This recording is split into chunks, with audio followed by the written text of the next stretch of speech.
from Mexico, welcome race fans one and all back to Green Flight TV, where this afternoon we are gearing up for more racing action in the Belgian Sim Racing Federation as we swing south of the American border. Welcome to the Autodromo Hermanos Rodriguez and to round number 2 of the Belgian F4 Championship. My name is Ola Ramble alongside Howie Burrows. We're bringing you all of racing action from start to finish here on this fantastic Monday afternoon. What a way to kick off a week, Howie, especially coming off of the backs of a heated race at the Circuit Gilles Villeneuve just 2 weeks ago.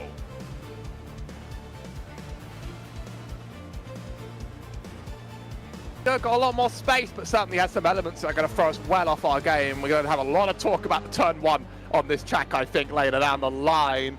This is one of those modern Grand Prix style tracks that has grown on people in time. It's got a lot of historic aspects to it around that classic stadium as well, and the elevation change is going to drag what little horsepower we had in these cars out of it even further, so this is certainly going to be an interesting run. Let's take a look at the driver points entrance today. We'll start things off with the AM category here in this one. It is right now Chris Warney on top of the points boards for the AM class. He is just 8 points ahead of Brecht Gotals and continue to score over 100 points in one afternoon. It's pretty wild to see these guys being so close to the points. I know it's early, but all the same, you'll love to see a tight points fight at the top end of the field. Of course, we'll get to your Pro-Am point standings, when we roll into those races. But for the time being, the AM category, biggest race of the day in terms of car count, definitely going to be one to keep an eye on. We got a few new rookies in the field here today, Howie, and a total 31 car field. That's more than F1 throws into turn. A lot of the cars are a whole lot smaller, so that might help out just a little. This track's defined by two really long straights, of course, including the legendary one all the way down to the to an early chicane. It's one of the longest runs in possibly all of racing down to turn 1, so it's going to be very thrilling seeing 30 cars even try and make it through that. And of course, this being race 2 of 6, 4 races on offer just today, just like last week. 2 for the M's and 2 for the Pro-Am fields. Next week, we will swing out to Europe, where we will stay for at least the next 3 races. It'll be first trip to Germany at the Hockenheim Ring, then into Imola for the start of June, and then of course headed back to home soil to go race at Circuit de Spa-Francorchamps. It wouldn't be a Belgian championship if you didn't go visit Spa and open wheel machinery. Still no word on what the final race of the season is going to be here, but you got to imagine they're already putting their thoughts into that one, because it is looking to be quite the wild ride.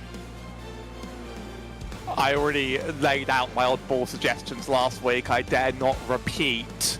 I'm just going to whisper dark thoughts into the minds of drivers to give us something funny that time around. Hey, we got normal races up to then, and we got nothing quite so silly on the schedule up to there. This is certainly, I think, the least familiar track for a lot of drivers, though, just because of its recency on the iRacing service and relative recency to many Formula drivers' lives. Yeah, it's been around for a good number of years now, but I think it's still one of those that quite a few, don't necessarily know inside and out. And of course, how you were mentioning all the altitude that's going to mean these cars are going to be down on horsepower today. It's a hot track surface down there, too. 34 degrees Fahrenheit. That's nothing to scoff at.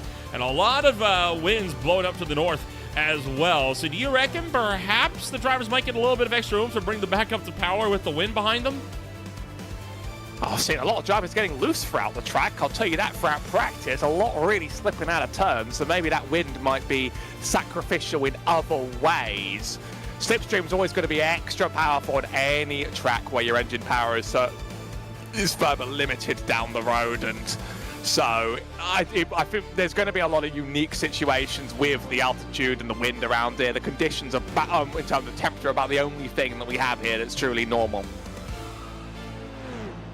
So overall, as we are gearing up to go racing here today, only 10 seconds left in qualifying, and that will send us straight through into racing action this afternoon. Bound to be a thrilling ride for a good chunk of the field here today. That blast down to turn 1 going to certainly be a doozy. 31 cars on the grid, and we'll have to work through them quickly. This is how they will line up for the opening rows here this afternoon. It's Dante Oliva starting this race from pole position. He's alongside Bracco Talls for DFB Motorsports 1. Row 2 in the field, Sepe Le Guin and Chris Warney will be down on that second row of the grid, with Sene de Masachok down in 5th. Loic Renson will run in 6th. Row 4, Nicholas Gabriels and Florian Hendricks will be in 7th and 8th. The top 10 here, Howie, rounded out by Marco Saul and Jan Tyson.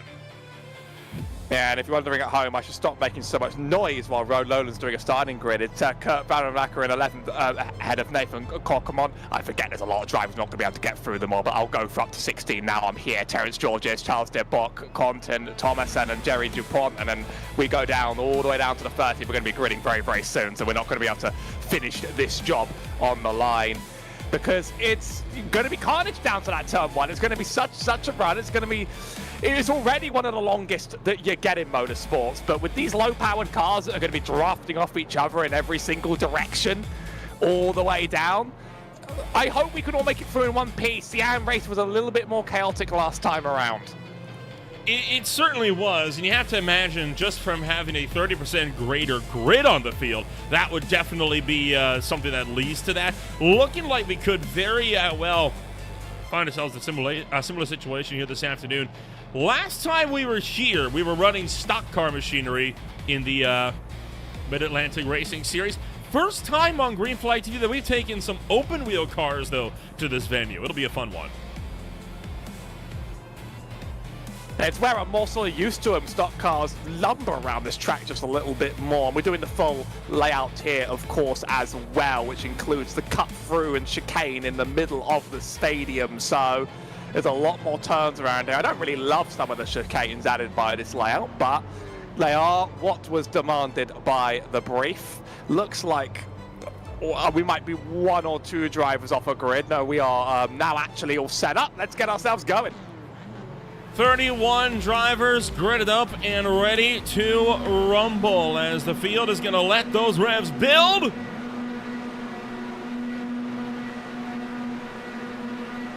Long hold on the lines. One driver didn't get going all that well, but we are underway for the second race in the Belgian F4 Championship. It's going to be a mad scramble all the way down into turn number 1. Dante Oliva getting out real well up in front. Question is, can anybody run down with the draft? Has a quarter second. Back to Brett Cotals down into turn number 1. Looking for the long way around is going to be Chris Warney. Trying to go around Sepe Le Guin into turn number 1. This is where it's going to get tight here for the field. Do we all make it through safe and sound? We didn't do that in Montreal, but it looks like we're going to do that here today in Mexico City. A couple bumps in the back, but I've seen far worse. We're not making it out of the next turn, though, in one piece. Out of all the places, multiple cars turned around, front and back of the grid, some completely trashed. It just became a dogfight out of that turn. That's going to be difficult. Look how many cars you can get wide on this track, though, with how small they are. A lot of room to maneuver around for the pack. But these guys are definitely, I think, having a hard time of it in the early goings here. We work our way into the S's now for the first time today. And, of course, that'll take us straight to Recta de Ovalo as well. Good chunk of drivers now going to be down and out of this race after a huge lap 1 shunt coming out of turn number 3. And we will get a look back at what happened there in just a moment. Right now, fight for 4th is on as Chris Warney attempted to go around Sepe Le Guin for 3rd. Wasn't able to get the move done, and now he falls victim to a sneak attack from sending Meshchok getting nearly into the Tech Pro. Chaotic chasing up and down for our first lap, but I'm most curious as to how this run down the straight is actually going to go for drivers. How much of a jump you get quite behind somebody. Most of our drivers at the front are actually well spaced out on this occasion. I think maybe P5 might be able to get something, but even then it's not significant. Not quite what I thought, but it's going to be a very big late breakers battle throughout this race. Our top 2 quite happy to get away from the pack for now. Only a little bit of side by sub, depending on how much of a run they've got, and still really busy on this track. It's a very busy venue. You never really have a chance to breathe much throughout the course of the afternoon. This is going to be a look at what happened lap 1, turn 3. This is all the way at the back of the field. It happens up towards the front, though. And you already see one car. Oh, my goodness. We have one going up into the air. Are we going to be able to break that one down? It's more a bit like a wrecking field out there, bit after bit after bit after bit. A lot of cars out, 3 meatball flags at the very least on the... I don't see new meatballs. Oh my goodness. I'm not sure. I think we have even more new meatballs on the track, because there's one fast repair, and I looked at the timer, and there's another 3 still running, but... Yeah, we've been out a little bit of carnage. How do you get out of these situations? Oh, that's... car shouldn't be looking like that, no matter where it is on the track. As I said, cars have been getting loose. They've been spinning and sliding around. That's Charles DeBach having the front wing run over. And he's going to try to get the car righted. And I think he will manage to get it sorted, but that will give him a lot of suspension damage now that he's got to work with. It was Floor Van Hendricks, by the way, in the 91 entry that went up and into the air. New fast lap being put down for Dante Oliva as Jan Tyson trying to see if he can work his way around Lemaire Nicholas, making their way now down the pit straight. On board with Tyson's number 12, tucked in behind Loic Renson. Will they look for 3 wide down the main straightaway? Oh, you saw Renson. He tried to cover him off behind the lap car, use him as a pick. Didn't work. Tyson's got the inside. Battle of the late breakers, but with that front wing damage, Renson can't defend.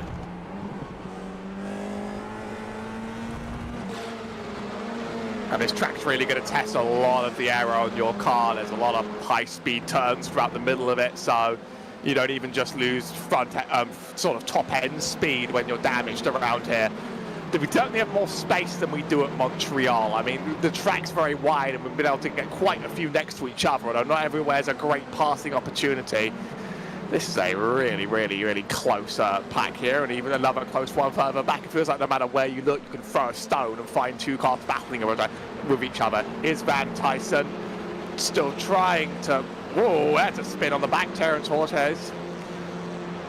Yes, sir. Having a little bit of an off, but all is well ends well for the Black Horse Racing Team number 13 entry. Doesn't look like he caught the walls. He may have just gotten away with that one. Kurt Thomason, meanwhile, still finding it out with the number 25 just behind. Here comes Kurt Venonacher trying to look for the inside as well. Enter the arena section. Not usually a place where you see a whole lot of overtaking going on, but they're going to make it work here. One car swinging way wide. That's Lemaire Nicholas. As long as we can get it back together on the track, I do think there's going to be lots of opportunities to make up some places here, even in the quite limited sort of time that we have on the track. It's 20 minutes, which is going to be around 12 laps, and we've racked off number 4 already. Look at a long train of cars down this start-finish straight. Some trying to duck out of line, but they're trying to duck out of line of cars ducking out of line, and people are going to try and also block on the way up. So it kind of looks like you're looking at a highway of slightly malformed and unusual cars. Brake lock up into the first turn. Seen a few of those, but we're getting away with most of them. Terence Georges and Pierre Sergeev, both in the midst of this multi-way battle for 14th. Nastasia Deldale as well, trying to fight this one out with Fabrice Dutry, one of the newcomers to the championship this afternoon in the 015. With the Simicube entry. Oh, and contact gonna pit the rookie out into the wall, and this could be a big stack up as well as we make our way into the back half of the racetrack. Absolute cascade, and that's going to be the source of many of the incidents here today, I think. One driver just makes sort of a slip up on the slower turns on this track. You can't react and get out of the way in time. Bit of a cut off the chicane there for our free car. I think he was just trying to sort of make evasive action, may take the slowdown penalty in his way. Yeah, going to drop back just a bit. Not a significant penalty into the stadium section. Those are some very awkward turns in the stadium. Here's a replay of the wreck. So already there's a wrecked car off the track. He probably did that to himself. With how many cars wide, something bad was going to happen to the people on the right-hand side there. One car turned, another one set up, and then it's all going to be the reactions and ricochets that cause the rest, unfortunately. It's strange that it happened not in the first turn, but they just had to save it for us. It's all about those switchbacks, and Hendricks is lucky that he didn't get hung up on top of the Tech Pro barrier. He kind of had the car underneath him to land on, use as a cushion to soften the blow a little bit. Didn't stop him, though, for having to come into pit road for a meatball flag. That said, Hendricks is still on the racetrack and on the lead lap. So if other drivers have problems and crash out of this race, which we've seen already, there's a big chance that Hendricks, despite that massive airborne wreck, could fight back and score some spots here. Every position and point matters. We're only going to invert the top 8 of this grid, but you're going to get a repaired car in the next race as well, and one more shot to do it from the back. Little bit of dueling here again for P11. There's so many slow and awkward turns here on the track that you just sort of have to navigate through in order to finally make it to your destination. And then they turn into the fast sweeping S's in this sort of back portion. Very easy to lose the F4 car from under you, because while it's got some downforce, it is a loose car. It is one that doesn't stick forever. And finding the actual ideal line through this last one especially, always a big struggle for me, but it's often where you'll make up a lot of time next to others.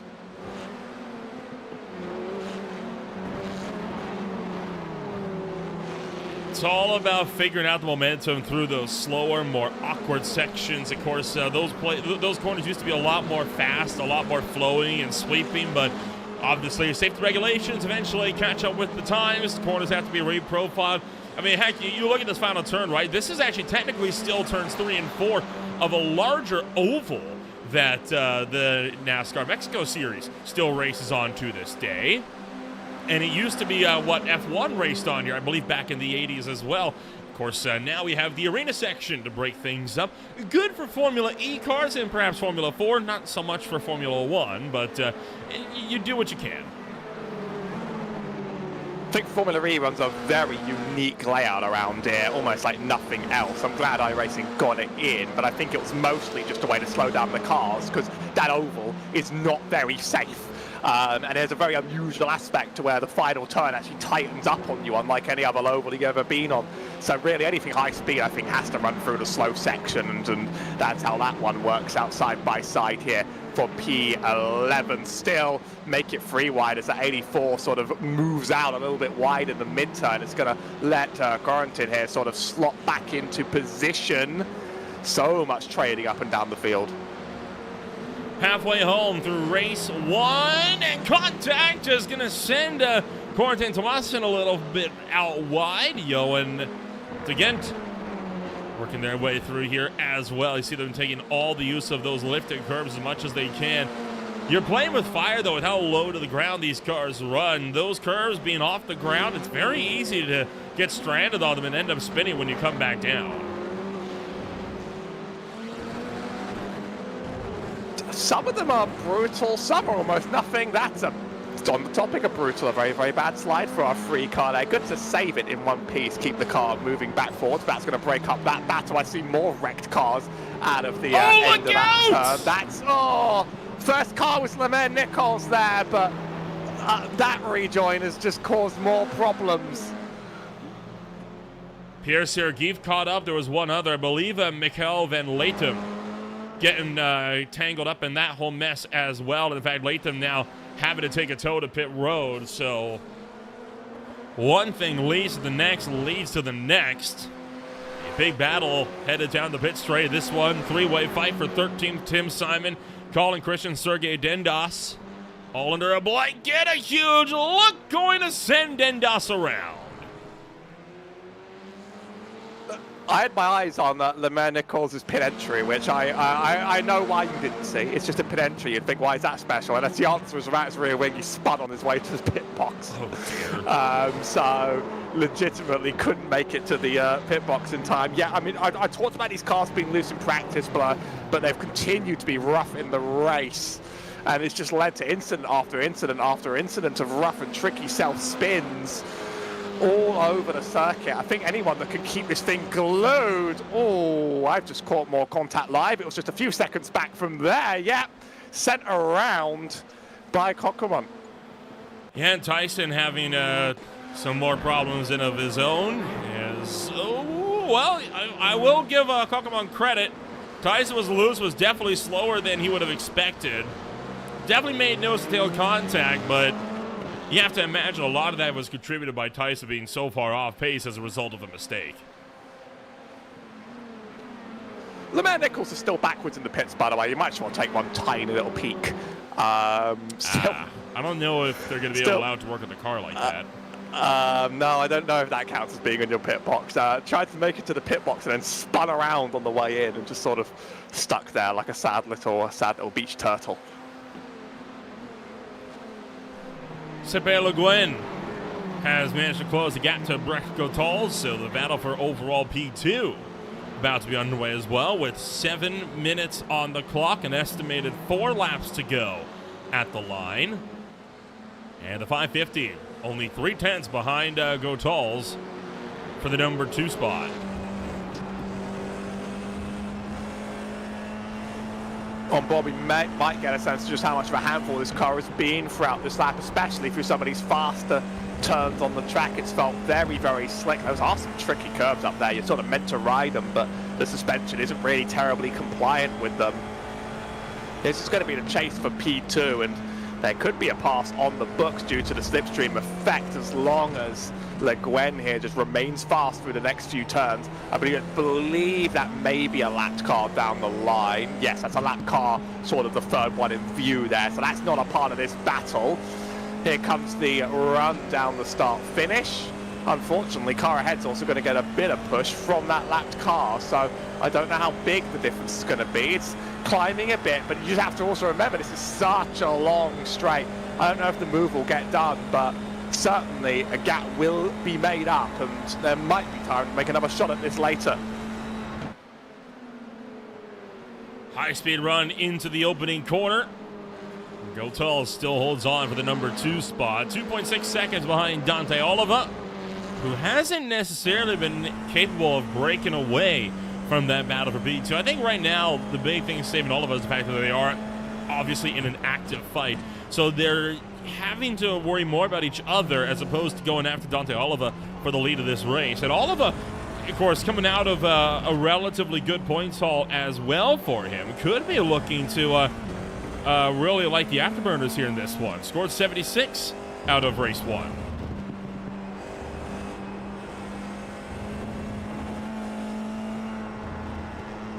Easy run away from the field. Probably didn't even notice the horrors happening behind Dante, which we'll take that for now. Here's Loic Renson for the in P7, being chased here on the road still by Cockrelmont, and it's just a little bits of curb hopping. Seem to be very much part and parcel of running on this track. Cockrelmont's quite close, but there isn't a terribly long straight to go. These S's aren't really a passing chance. If the exit here is spectacular, he might be able to make a move for it, but I think he actually lost time through those, so you won't be able to catch up by the next turn. And right behind them, Kurt Van Honacker and Jan Tyson wanted to have a go at it as well. Big look to the inside for Tyson, and he's able to get clear of Van Honacker. Sneak attack for 9th in the arena section. Always one. That's a bit of a gamble, but it paid off this time.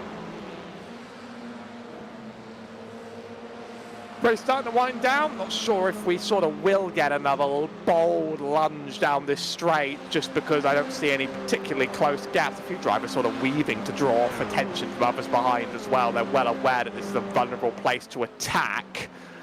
You could sort of see at the front of that camera, Sepe Le Guin, but even that isn't quite it. One parking off the track entirely. Mostly just starting to calm down. I think the chaos of that start, drivers are going to hope not to painfully relive. They'll find a way maybe to do it anyway. There's a lot of cars to get into those turns. But I think the survivors out here at the front are mostly just happy being the survivors. No kidding. It has been a brutal race to kick off the afternoon. Right now, you're looking at 8 cars being 1 lap down. Likely all due to being involved in the incidents. There's even more, like 4 Hendricks, that were still collected in individual incidents of their own right. Has not been a fun race, I think, to open things off for the M category this afternoon. But I think now that we've had the chance to figure out the field, figure out the track now that you're in this big pack setting. Race 2 could be a good run for everyone trying to fight it out as much as they can. We invert the top 8 for the next race. So as it stands, Cochrane will be lining up on pole. Dante Oliva will be lining up on 8th. Swap that group, and everybody else pretty much stays where they are.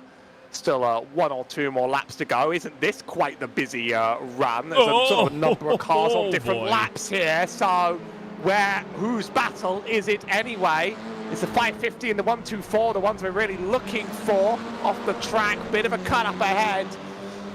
Very, very awkward to navigate for everybody there, I think.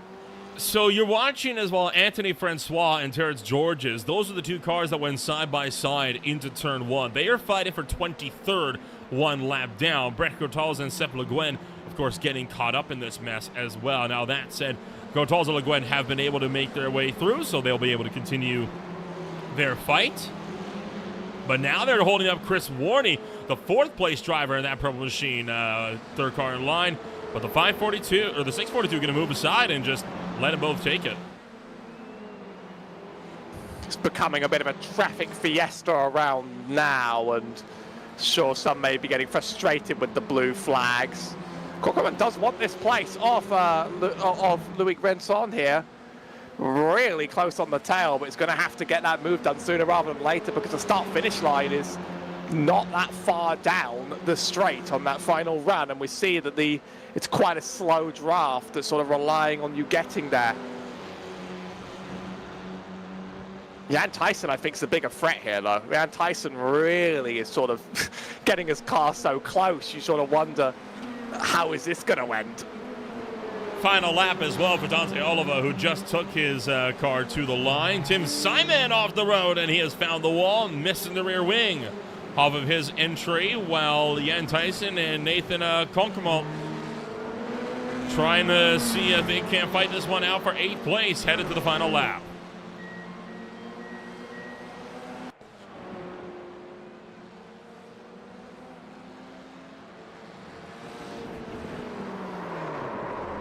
And Simon got hung up on the curb there, Howie. He did kick that one off. Still a loose, slick track then. That's answered that question. Still a source of, yeah, Tyson really looks for it on the outside, but it's not the greatest line to be. Going to get punted out. Now has a chance, hops the curb, but would have had to clear by then. We remain in the same line we remain. Now Louis Grenson has to hold off Nathan Conquemont all the way up to the end. Now Van Tyson really wants this, because this would be a pole position for him on the next race. It's such a sort of a cliff edge taper, but he's not going to get the chance. Grenson sort of gets a bit ahead, and there's contact on the exit. We just about got away with that. For now, there's still time for this to go awry. Meanwhile, at the head of the field into the arena section, Dante Oliva, 4 seconds clear of Gotals, Le Guin, and Warney. And he's going to make his way through the final corners. And out of the Perotalda, it's going to be Dante Oliva, win number 1 of the day on the afternoon, and a good way to fight back in the points. This battle's going to rage on to the last turn. More contact. Jan Tyson's not going to be a fan of that one, I think. He's been sort of sent out of line, and now there's even more drivers going to try and join this chain. I think he's safe from those behind, but that's going to make it Cochrane leading out this chain in 7th. Jan Tyson's going to miss out on the invert. And Jan Tyson, I'm not sure if he had a slowdown penalty. He really did cut across the circuit, but it does look like he somehow got away with that. So Tyson's going to pull it off the racetrack. I'm sure he is no fan of how he was raced on that final lap, like you said. But good news is, still have another race on the cards to try to bounce back and fight back with.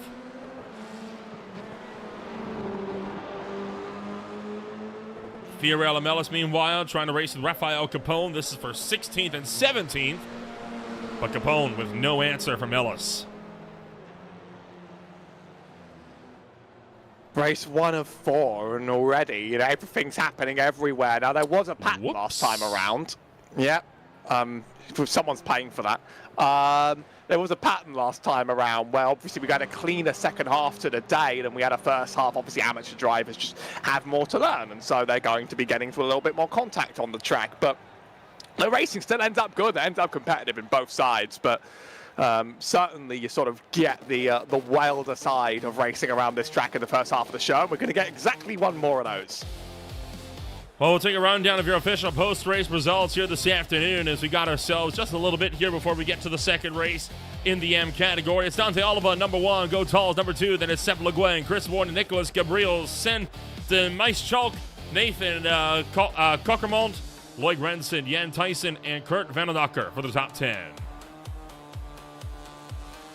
Further on back, it's this is my favourite part of the day. Johan's again, then it's ahead of Corentin Thomason, then it's Christian Collin, Sergei Dendaz, Pierre Segrif, Fiona Mellis, Rafael Capone, Fabrice Detrot, Tim Simon, and Manon Villas. Moving on down, to close out the field is Florian Hendricks and Matthew Huston. The last cars on the lead lap. From there, it's Terrace Georges, Jerry Dupont, Alexandra Lebelge, Marco Saul, Anthony Francois, Charles DeBoak, Mikel Van Latem, Nastasia Del Dale, and then rounding out the field, Lemaire Nicholas, 6 laps down, tail end of the field.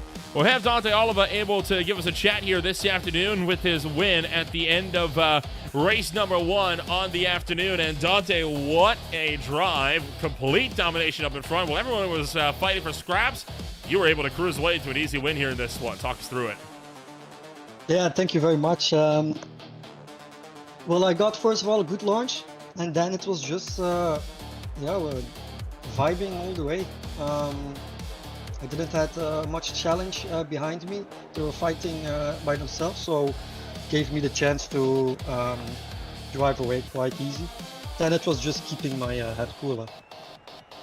Overall, it's been a good start to the season. You had 76 points going in. Obviously, this race win is going to help a big chunk. Punched your way to at least 126 on the day. How are you feeling by now in your hopes on potentially bouncing back from race 1 to go for the points lead? I will certainly be trying that. I have better hopes for today. Mexico, the Grand Prix, it suits me very good. So let's hope it doesn't happen like last time in Heat 2, and I can just get that clean getaway in lap 1 and make my way up front. Well, we'll wish you the best of luck. Race 2 just around the corner. Maybe we'll be speaking to you again. Good luck. Yes, thank you very much. Bye-bye. Dante Oliva, race 1 winner here this afternoon. And Howie, we are geared up for round number 2 here on the afternoon. Let's check in on the point situation after race 1 here today. As, right now, it's looking to be quite the journey, I think, for a lot of drivers up front. You got a lot of folks out here that are going to be wanting to bounce back. And, of course, with that big gap in the points that Dante Oliva is set to pick up, you have a feeling it's going to be a bit of a wild ride. Even if I can't quite see the output here today this time, it's okay. These things happen. It's called the technical life of being a producer, and it's sort of like a horror between us all. Yeah, consistent results right now are really, really starting to stack up. And once you can get that sort of done in the first half of the season, you can really relax a lot for the second half. If you can get a lot of good race ones done where you can guarantee your pole positions and fly away, then sort of the chaos of the second race might not necessarily quite be the same. Race 2 about to kick off here this afternoon. We're going to take a quick step back. When we return, it'll be for the starting grid for round number 2. Stay with us.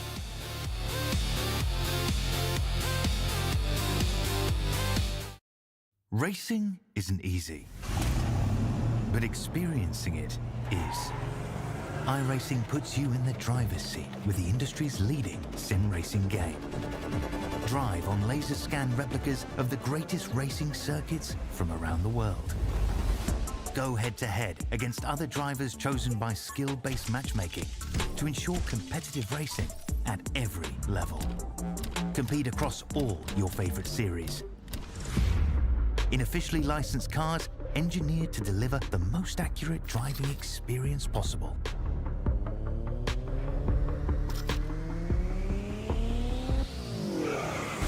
Join a race or host your own with players from across the globe. Race against the computer or in a league with friends. Feel the thrill behind the wheel. Visit iRacing.com.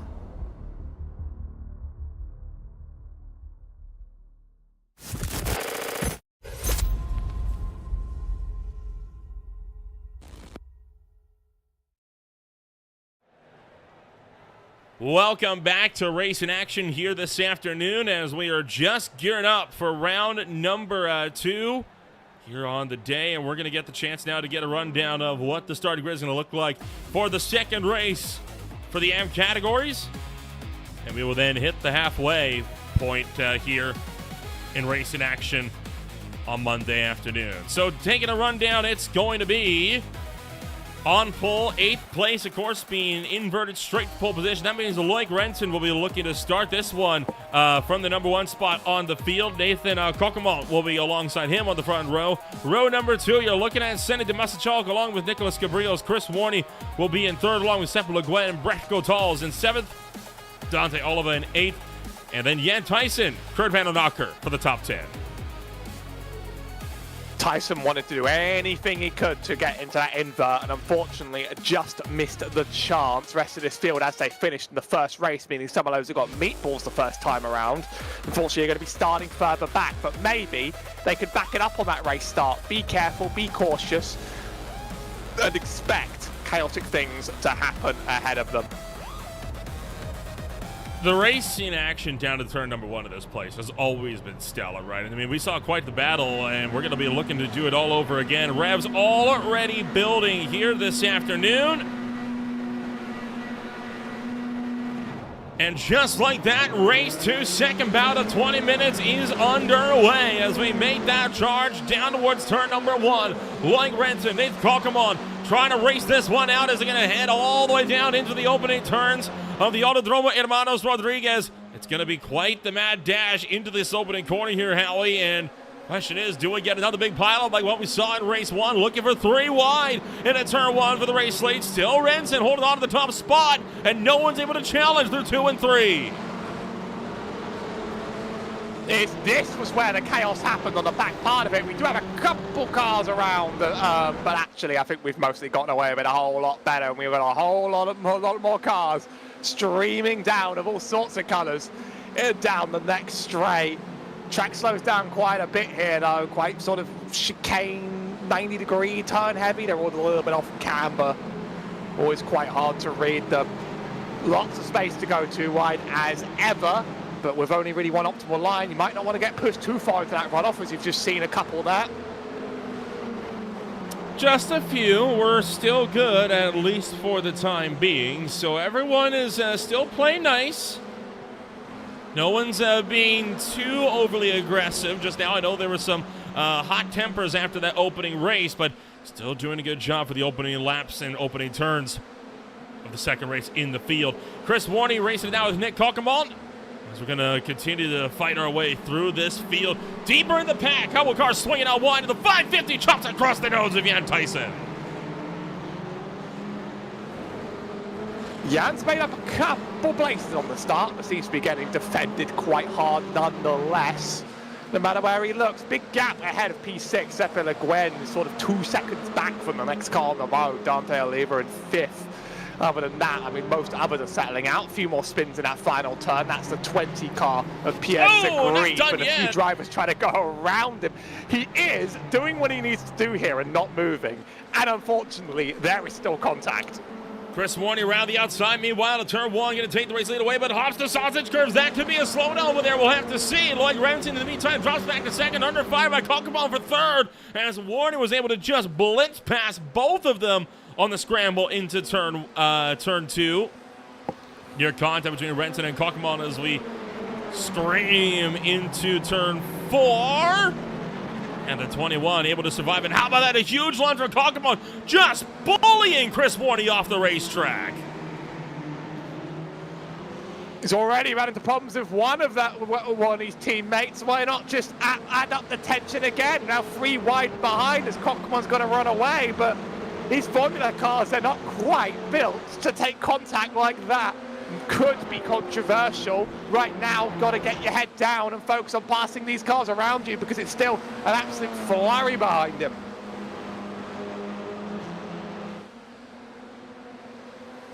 So as we continue to cruise back into turn numbers, I keep wanting to say 3. I'm still on oval racing time, man.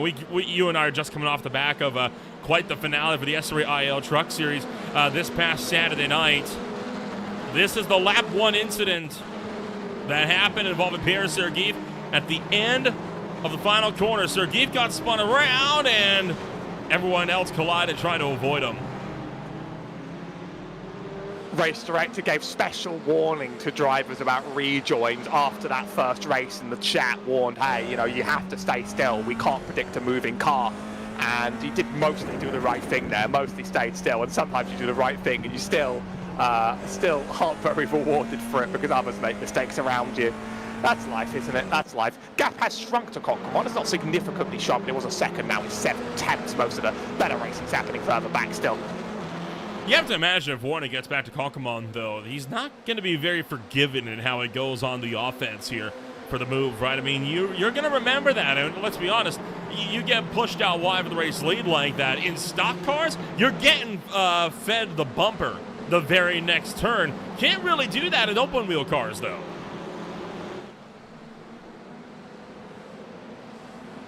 Yeah, and I'm surprised they're getting away with it. These cars are... They can take sort of a bit of wheel-to-wheel contact because they're low speeds, but drivers are really sort of flirting with danger by even trying it, and it's certainly not within the spirit of what people would consider open-wheel racing to be. Some of it, though, like, you know, you have to not necessarily assume it's intentional either. It's just you trying to get through a tricky turn, someone's on your outside. We're going to see this race return now. Chris Warney's going to get another chance sooner rather than later, and we get to eat the popcorn, you know, while the fireworks fly. He went for it there into the arena. Out wide goes Lloyd Renson, putting him side by side, and he's going to force Maschug off the racetrack. Sorry, he's going to force Oliver off the racetrack. Maschug actually making his way into the number 3 spot as they went 3 wide for a brief moment on the approach to that final corner. What a battle through Peralta as we now blast down Recta Principale to turn number 1. Oh, everyone shifting over the left-hand side. You're allowed one of those moves. You can't do 2.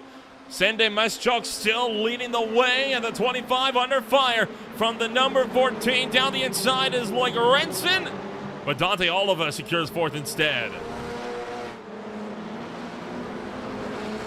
This is going to be a back-and-forth shuffle until something goes terribly wrong, I think. Yeah, we can fit 4 wide. Why not? I don't think we're actually perfectly 4 wide in tow there, but certainly that camera angle proved that if we felt like it, we could. Chris Warney's making the move for P1, by the way. He may have just gotten ahead, in fact. Chris Warney is indeed into the lead of the race. We'll take a look back. This is how he made that pass for the race lead, or at least we'll look at that in a moment when they're not side by side. Here and making contact, and in fact missing the rear wing now is Lloyd Renson, and around he goes. Clearly did not know, and he's going to back it into the Tech Pro. Try and navigate any turn at any speed higher than 20 miles an hour out of rear wing. See how that ends to you. Chris Warney finally able to get it done, and possibly wants to send a message. I'm here to win this race. Bit of a lock-up on the car on the outside is going to enable that effectively, and from that point, rest is pretty effortless. Good run there, honestly, and right there you saw the rear wing being lost. And in fact, we've just had more problems with the racetrack. Christian Collin, in fact, has been spun entering the arena section. Or Colin Christian, sorry. Just a little bit more spinning on the track today. I'm looking at the weather, and actually it's a little bit hotter on the track. It's 41 Celsius now, so not like it's not become a orders of magnitude, but it has gotten hotter. That though may have just been an issue of the accident variety going into the turn. 3 wide into a turn means someone's eventually going to lock up their brakes in panic. And there you see that 14 still struggling to just maintain any kind of pace as he tries to limp his way back to pit road. Johan de Gent in a bit of a fight now as they make their... Oh, hold on. No, the number 80 car's broke.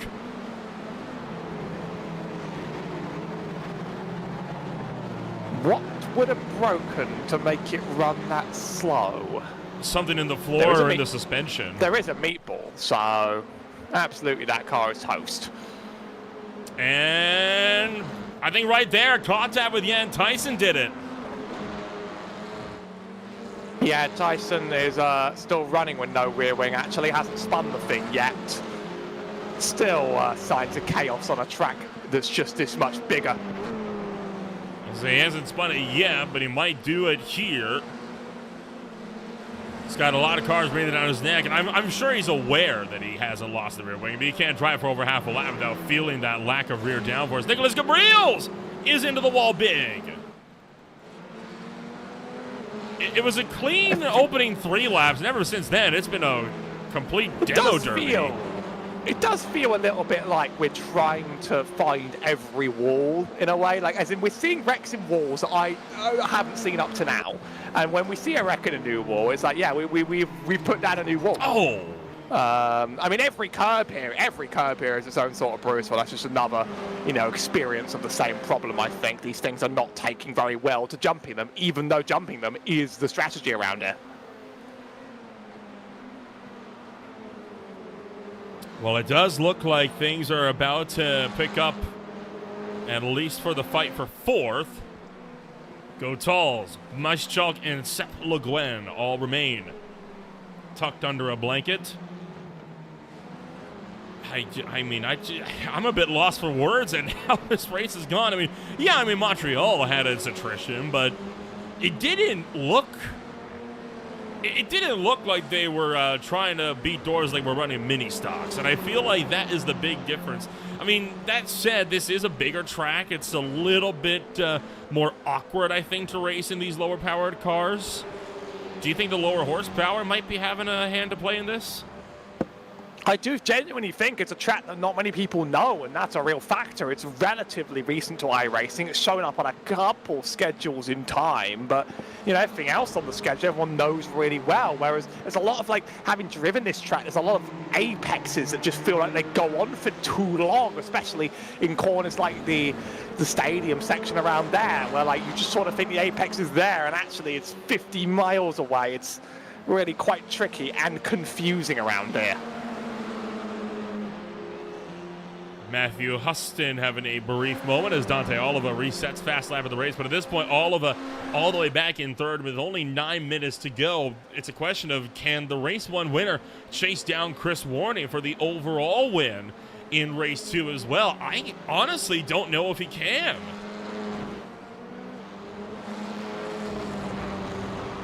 I'm getting some flashbacks a little bit to last week. Chris Warney, when he wants to get away, gets away from you. And, a tricky that one battle doesn't necessarily mean he's not going to catch back up to you and make it happen. Now, Dante Oliva's going to try and make that as well. And for Coquemont's long-run pace, it's certainly good enough for top 8, certainly probably good enough for better, but it probably just isn't the actual measure of the top of this field during this race, and more might slip from his fingers. Continuing to apply pressure to the tail end of the number 101 as Dante Oliva fought his way into the number 2 spot. But if Coquemont can't find a way to get alongside him quickly, Oliva's going to run away with the 2nd place spot. You can already see him starting to stretch the gap out through the 2nd sector as we enter the slower final sector in the arena section. And I think the TSP Esports contender may have had it.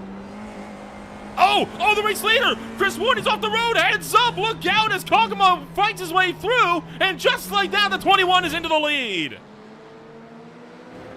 No one's safe from self-spinning on the curbs. You wouldn't believe how this happened. It was from self-spinning on the curbs, and wow, not even our leaders are necessarily safe from it. That's brutal and tough, and it's good avoidance for everyone else because you pretty much only saw smoke further down the line. We were on the onboard, and you had to split the difference down the middle. Kokomo's taking the lead off Dante Oliva, and Chris Warney's got a black flag as well. So the incident limit here is quite low. It's 12x for a penalty, and I assume he's may have gotten 4x earlier, has been taking a few off-track liberties, and then that pushed him over the line. So all the way down and out, unfortunately. And you saw Dante Oliva make the pass on Kakamon into turn 1. Kakamon really didn't fight it all that aggressively. So they continue to work into the back end of the racetrack. Get one more jump back to take in the spin here. And watch as Kakamon comes through here. Look at how far sideways he steps that car out. Quick wheel work, though. Just barely gets the back end to swing around before it can take off the front wing of Chris Warney. Battle's not over between these two, actually. You'd think Dante Oliva was able to get away, but actually, look at the scale of this chase. Cockermon's all over that rear bumper, and for making it a rear wing, I'm definitely thinking about stock cars when I say it like that, even if there is a bumper. 2 lockups into the turn. Same time, same place. That's going to neutralize it a bit and send a third-place car, Brecht Goffrau's, just screeching in. Brett Gotals now making his way into the fray. As we head our way out to Peralta, now we're making our way back to the front straightaway. Still have 4 laps to go in this one. As we cross the start-finish line, and you see Dante Oliva, he knows he's at risk here, going all the way to the left-hand side of the racetrack. Kakamon, hot on his heels, he's trying to force the issue on the inside. Oliva slams the door shut in his face. Kakamon round the outside. Oliva trying to see if he can fend him off, but Kakamon takes the lead away. It's a 5-car battle for P1 here. No, make it 5. One of these is lapped, so Sepele Gwen in the 550 is the last car in this battle. Wait, I can't even do the maths. No, not one of them is lapped, but there are 5 cars in this chase. Absolutely. Up front, Cockermont gonna try it around the outside. Anyone that makes a mistake, though, it's gonna give them right up to the drivers behind. They're all looking for hungry places here. This has compressed up dramatically with 5 minutes to go. Kakamon continuing to maintain that gap as you look in from the air, making their way through the SS. Dante Oliva, again, taking liberties with track limits a little bit in the SS as we fight our way through the corners, the speed gradually building as we work towards the arena section. Well, Dante Oliva tried to attack into the right-hander here. Oh, he thought about it. Kakamon saw it coming, and he covered him off. And just like that, Kakamon maintained the lead entering the arena section. But a huge lock-up in through might go Oliva. Somehow, Kakamon slows it down and makes the corner, and Oliva can't capitalize. And any mistake is going to throw someone else into here. Like our 25 here, Senator Meshlak. That's my best shot at it, and I think it'll have to do for now. Meshalk, of course, Meshalk. Just got to look at the letters the right way around. You're not going to get a good advantage off the slipstream down this straight when there's 5 in a line. It's going to be a little bit like a DRS train in old Formula 1 where, you know, no one's really gaining much on each other. Up front, though, Dante Oliva wants to make this P1 move. Not quite the outbreak, still alongside. You've got a long complex you've got to remain alongside for, and instead Dante backs out. You almost looked like a car was going to run into another there, but they didn't. And of course, it looks like right, you got Maishalk and Sepp Le Guin, right, looking like potentially teammates back here, trying to fight this one out as well as behind. So Kakamon effectively is having to fight back 2 teams at once. Christian Collin has just been disqualified for the incident limit. So the penalty limit's quite low, 12, but the DQ is 22. So if you've got 22 in 20 minutes, you've had a bad day, and your day has been bad enough that you may indeed need a parking. So that is one more down. It's a tricky track to stay on the track for indeed, but a lot of incidents can start to stack up, and that's how that's gone. You see Oliva looking to fill the mirrors, trying to remind Kakamon, hey, I'm right here, one mistake. You've got Oliva and Gotals wanted to fight this one out, and then, of course, you have other drivers right behind that are trying to fight this one out as well. You got DFB Motorsports. In fact, you have 4 DFB Motorsport cars behind poor Kakamon. The sole TSB Esports contender up front, trying to keep a podium lockout.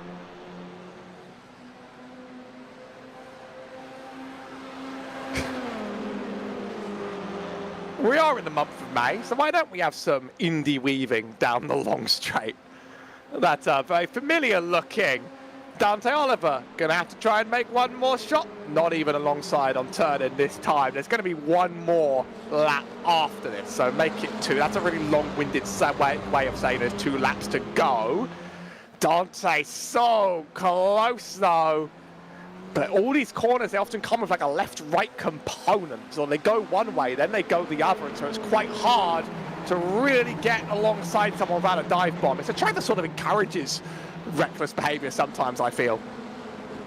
Oh, you saw him right there. He made the peak, tried for the sneak attack like a snake in the grass, but Kalkman able to fight back against it.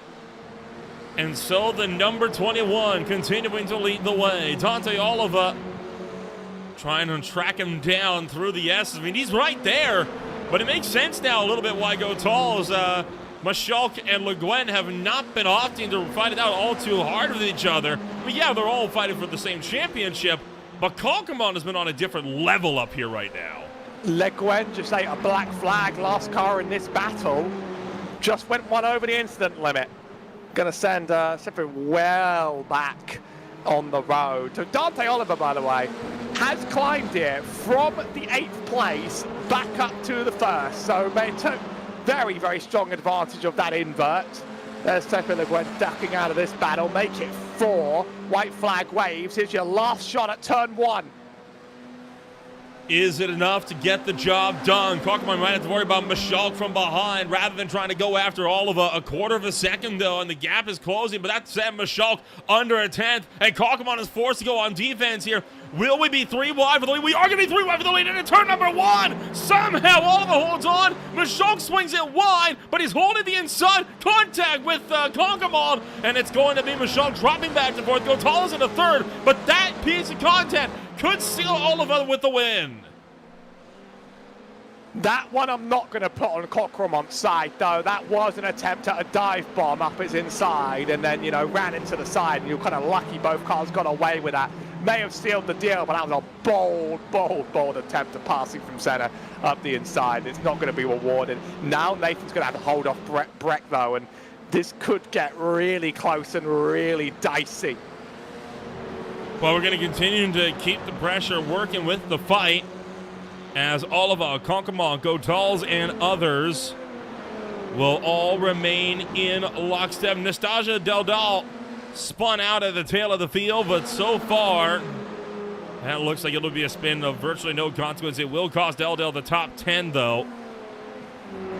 And Kalkman, at this point, just fighting for best of the rest as Gotals trying to see if he can go for a DSP 1-2, but it doesn't look like it's gonna happen. He will run out of time. Dante Oliva cruises to a 2.5-second win, but that gap does not do it justice how close this fight was for the overall win of race number 2. This is how he took the lead, coming towards 1 to go.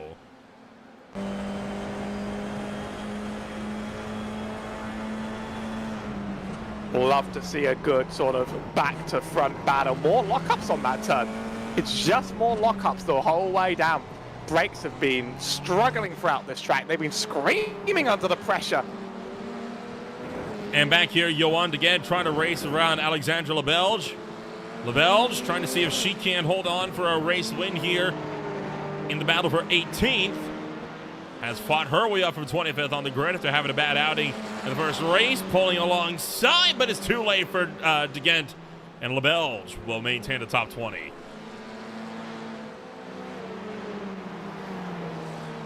Good old lot of chaos here at Mexico City. Would you believe we're halfway through the day?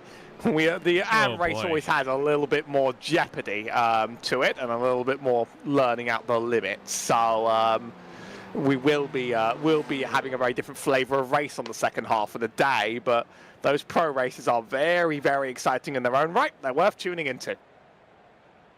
Still plenty of racing yet to be had on the afternoon. Let's take a rundown of your official post-race results here in the likes of race 2. as the final driver is just now coming across the start-finish line. And it's going to end up being Dante Oliva for the second time taking victory today. Nathan Konkema will be finishing this one in second. Brett Gotals in third. Sen Michalk will be in fourth. Terrence George is in fifth. Jerry DuPont in sixth. Corentin Thomason in seventh. Florin Van Hendricks in eighth. Sepp Le Guin in ninth. Sergey Dendas rounds out the top 10.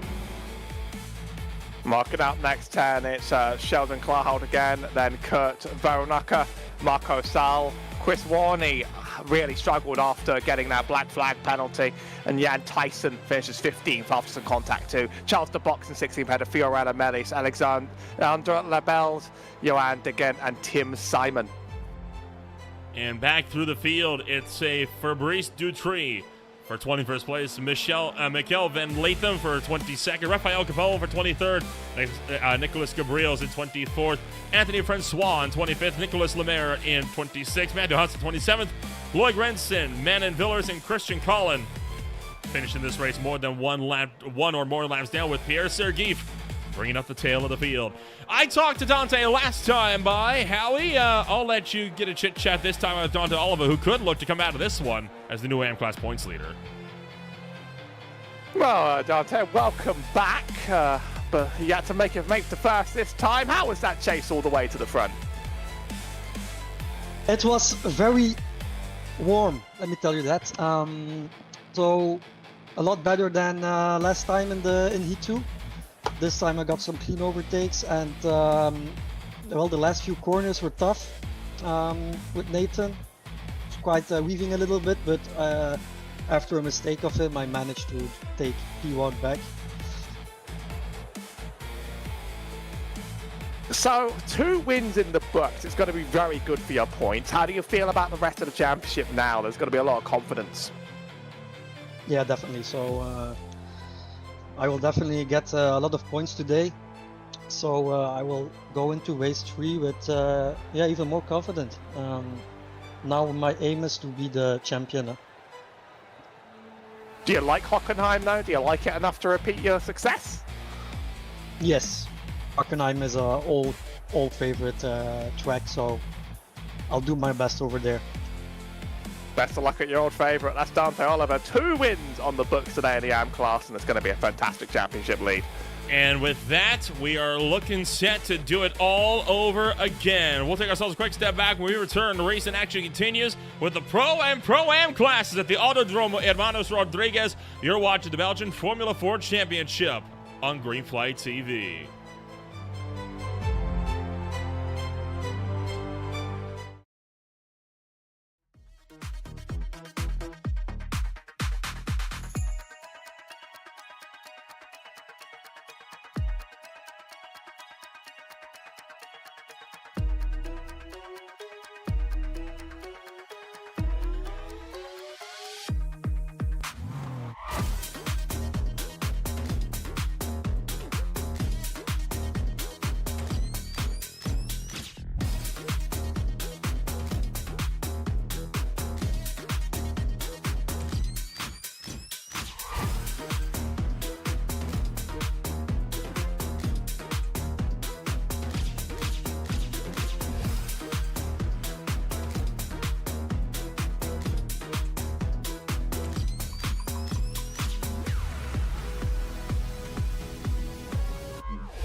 Welcome back to Green Flag TV, where we are getting set for racing action here in the Pro and Pro-Am categories for the Belgian F4 Championship of the Autodromo Hermanos Rodriguez. Once again, my name is Will Ramble alongside Howard Bergs, bringing you all the action from start to finish here today.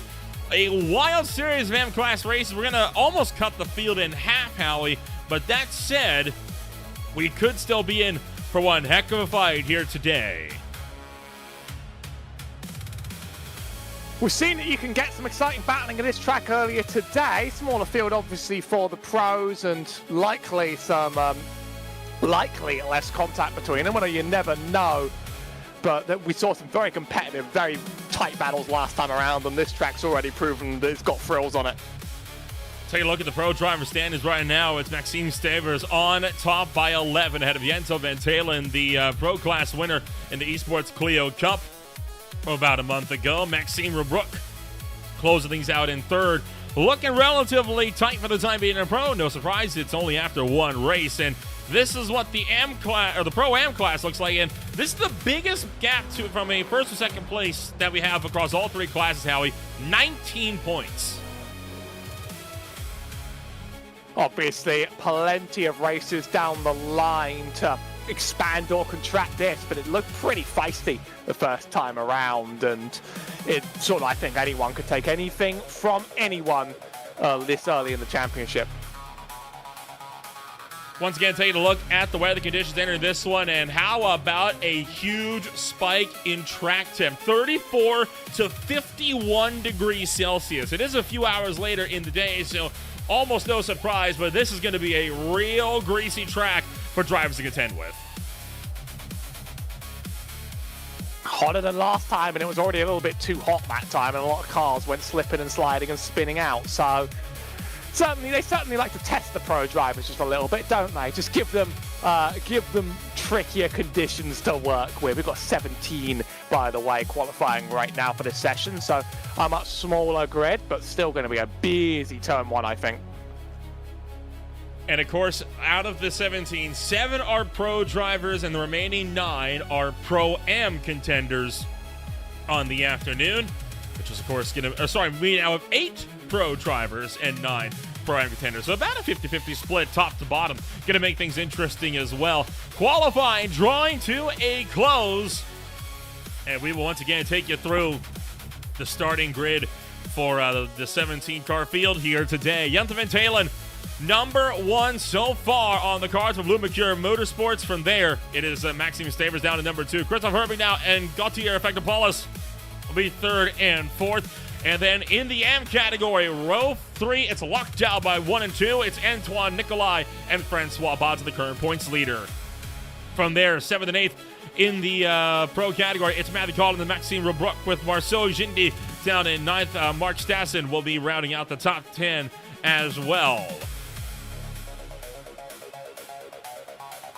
Further on back, we might be able to do this whole grid. We've only got 17. We've got Herhin Sensal in 11th ahead of Lorenz de Vilga. Then Stefan van der Nissen ahead of Julian Massat for 13th and 14th. Bastien van Rickenheim is in 15th next to Shin Don de Wolkel. And Mathieu Moll lines up at the very back.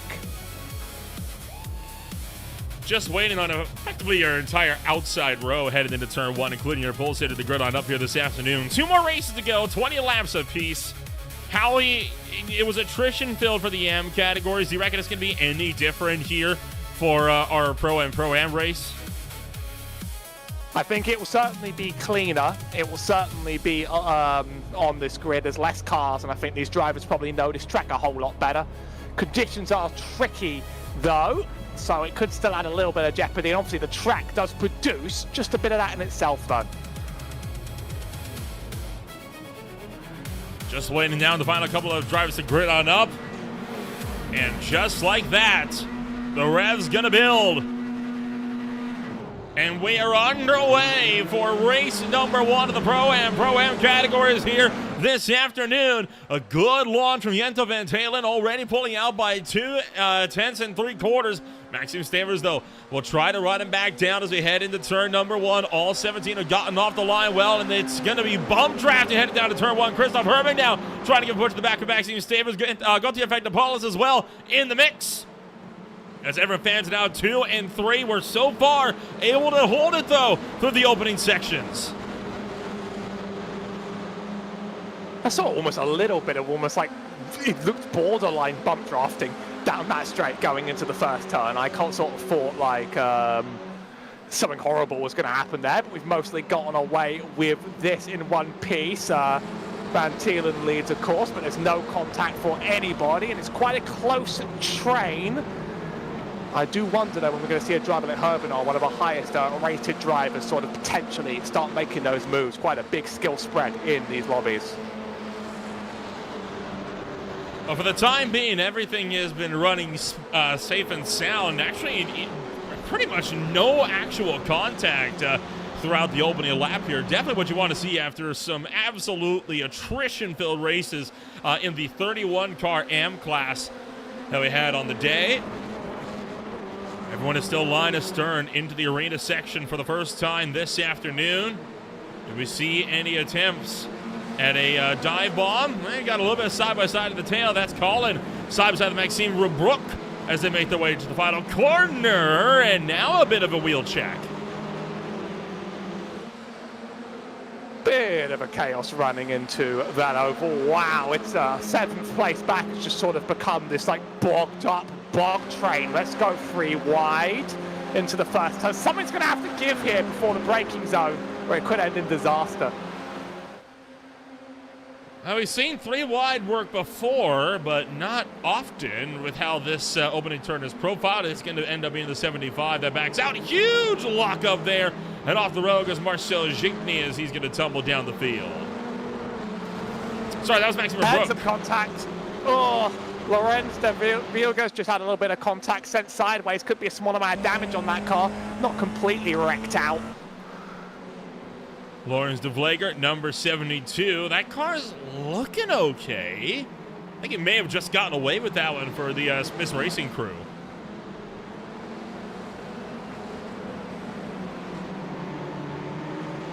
Still, I mean, the gap from 7th ahead has grown even larger here because his battling and contact's been a little bit crazy further back on the field. Now 2.5 seconds to the next car. Up front, they're still in sort of a tight chase, but this is unique behind. Yeah, and Talon and Stavers only separated by 3/10, so it's almost a full second back to Christoph Herbig now at this point. So the top two really are sort of running away with it. Battle's still on for 3rd, by the way, as Jurgen Seneschal has Mark Stawson trying to get around him, and meanwhile, Seneschal doing his best trying to get around Maxime Rebrook at the top end of the field. Oh my goodness, what is going on back here? Disagreements with Joey Masson, Lawrence de Vleger, and Bastian van Rickman.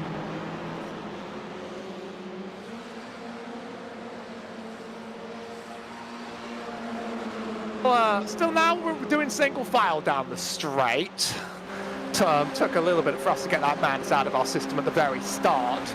Quite the train. Again, not too much going to be gaining on each other, except for Julian Masson might just be held out to dry at the end of this all. He makes a duck to the inside there. One more's going to follow him. Sebastian on the inside with him, but outside line, very, very fast. Lorenz gets a good run into the first part, but a bad for the second. Compromised again, loses it out. Boy, it is getting dicier, isn't it? As de Vleger, Rickman, and more all scrap it out as best as they can. Rickman gonna have that peek to the inside, the 22 entry. Could he get around the 72 of Lawrence de Vleger? This is the fight for 6th place in the Pro-Am field. And it goes nowhere for the 22 entry.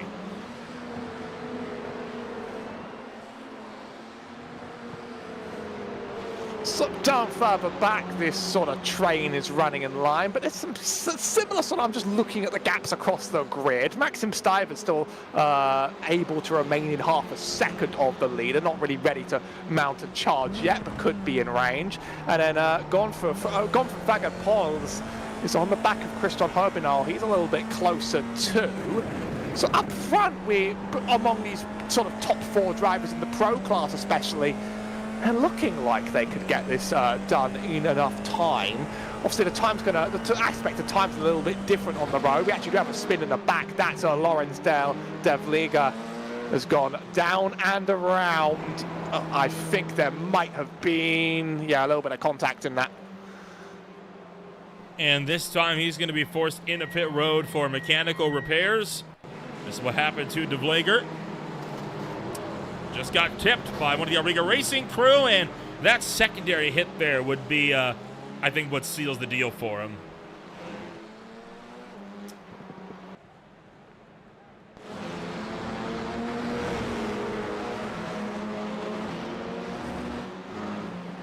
Back to the live pictures. Here we are looking back at our, I believe this is P3 in the Pro-Am class on the road. We've got a pro driver sort of wedging between him and Francois Bodson.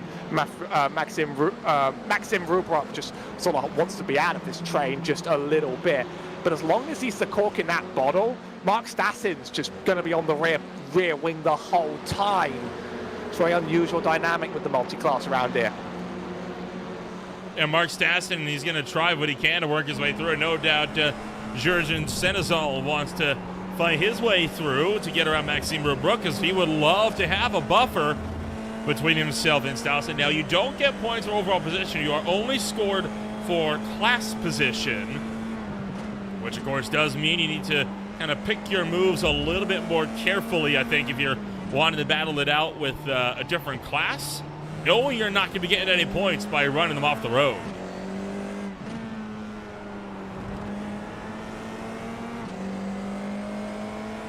Yeah, I mean, you'd have to chase down the next car too, and there's a bit of a divide here. Antoine Leclerc is in a pretty happy place right now. Obviously, the equal spec car with low power around here is very much leading to this like very, very long train dynamic here, where you have to do a lot of work and take some very fast laps to get past and around someone. Here's for P3 and 4 on the road. These two have remained close.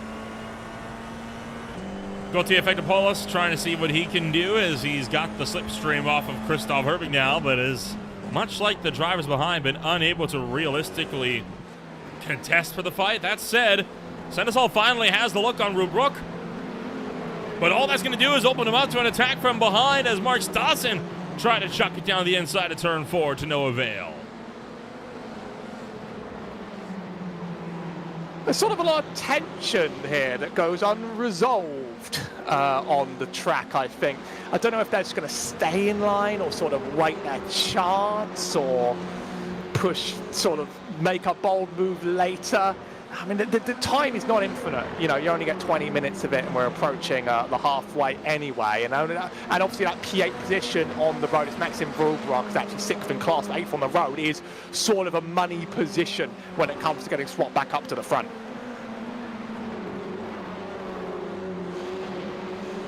Still have over half of this opening race to go. And the battles remain tight and a little bit more orderly than we saw throughout the AM race as well. And I think, like you were saying, you know, that's no surprise. You know, we've almost slashed the field in half. The drivers here have a little bit more experience. They're a bit more comfortable, I think, around each other. There's no rookies, critically, in the field here as well. There goes Efectopoulos trying to make the move around the outside of Herbig now into turn 1. But he's going to lock up. That could give it back to the 92, still side by side through turn 2, but Efectopoulos forces the move.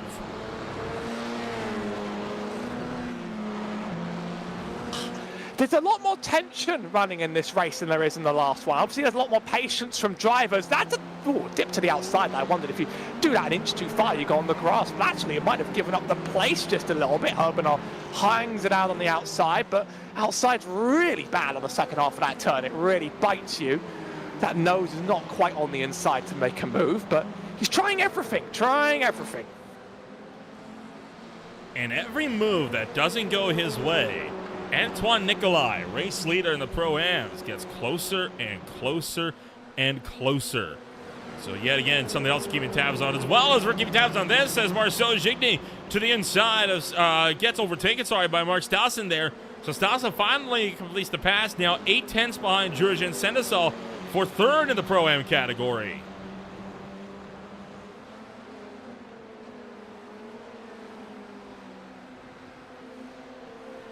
Now finally starting to see a little bit of the unwinding around here. Mark Stassin real wide. You can see just how much sunnier it is here than it is in the last race, by the way. Somehow he's actually able to get that back on track in time. That might count as an off track, and even though we don't have much contact, that 12x could loom over your head. It's not actually that many for 20 minutes, all things considered. Will Marco Gingi be able to sort of make this now on Stassen? Marceau even. I'm getting better at this every week, let me tell you that. Further up, here's Hermanos again to the outside. He sort of gets forced to this line and it's not great, but if he's alongside here, that's good. That'll help him clear. And right on cue, the battle also on between Gigny and Stassen now, as Gigny going to force the move back to get around him, and that's going to put Stassen now under threat of Stefan van der Bissen. And now if you're Stassen, you're getting frustrated because you're thinking, I just passed you. I'm clearly faster. Why are you now trying to pass me back? Why are we fighting for a spot that doesn't matter? I'm trying to get up there and race somebody that is racing, because it is worth noting, right, at the moment, Gigny has almost 4 seconds to make up if he wants to catch up to Maxime Rubrock.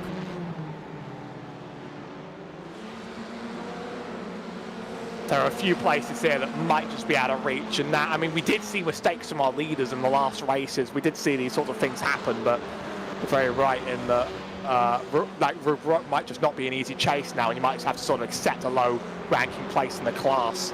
Also, Rubrock's the gatekeeper for the reverse of the grid, and it's just so far down the line that it's not really very practical, unfortunately.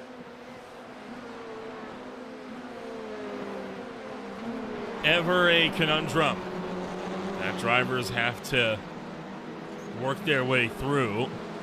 Or one driver, I think, potentially clipped the wall exiting the final braking zone here. But they were able to at least hold it together as we make our way back around to the frustrated. Speaking of into the wall, there's one end of the wall. That was Julien Massot that caught it with the left side. Massot's not going to be in a fun place for the next race, because even from the starting grid of the next race is going to have, you know, a solid like 8, like 5 AM class cars in the way, no reverse, no advantage. You're going to have to do a lot of work on those first few laps to really make up time. And that's Mark Stassin going a little bit wide into turn 1, by the way. That gap now, Stephanie van der Bissen just sort of has crawled in a bit closer. Now Julien, I think, might make a move for this, though, to the inside again. Seems like there's a lot of forcing drivers to the outside on these turns, because it's not going to be very fun to overtake on this side. Oh, big outbreak, though. Yeah, certainly was. Now, here's the thing about why I think drivers are a little bit more content to move aside, because, yeah, you'll lose the advantage through the left-hander, but the next 3 turns are one-line right-handers, where you can easily defend and just take the spot right back. We've seen that done time and time and time again today. There's a lot of turns where, like, you give up one line for a good line on the next turns, but you have to make sure you're far enough alongside. If you have the better line on turn 2 or 3, you have to make sure you're far enough alongside in time to make the move. Otherwise, if your car moves behind, by the time the track goes your way, good, you're not going to be able to dive bomb that. There's not enough space down the straight. It's just the interesting dynamic with these reverse direction turns.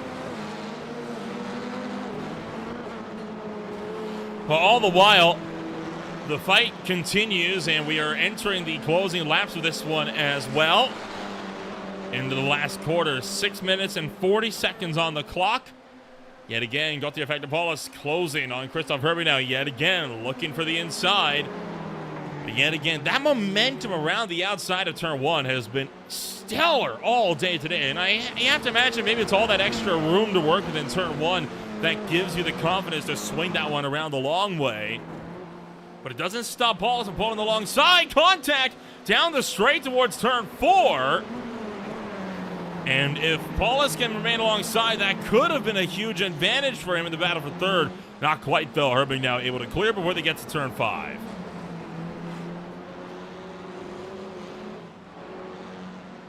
Just about ahead for now. I mean, that was certainly risky contact on the straight. I sort of saw the little wheel tap, and I thought, I hope they can get away with this. I hope they can get away with it. this P3 has sort of been a relentless battle, but ever since Hermanos got ahead, it's been quite hard to take this away. Gonna try again, Goffia. It's gonna be on this outside line though. The run's all right, but it's not gonna be a wonderful line in. Yeah, just about cleared still. Kind of got run out onto the curbing there with that one as well as he attempted to go for the pass. And that says that Herbing now getting a little bit more bold and I think desperate in his defensive game as well.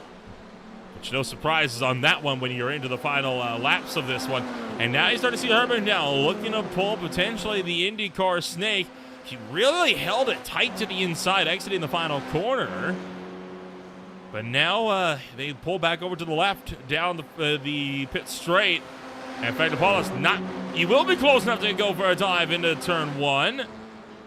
Oh, but he's too deep. Contact again. This time it's bent the front wing of Herbing now.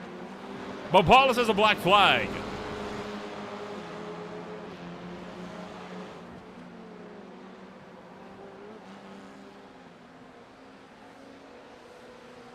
You see that kind of bent in front wing on the right side.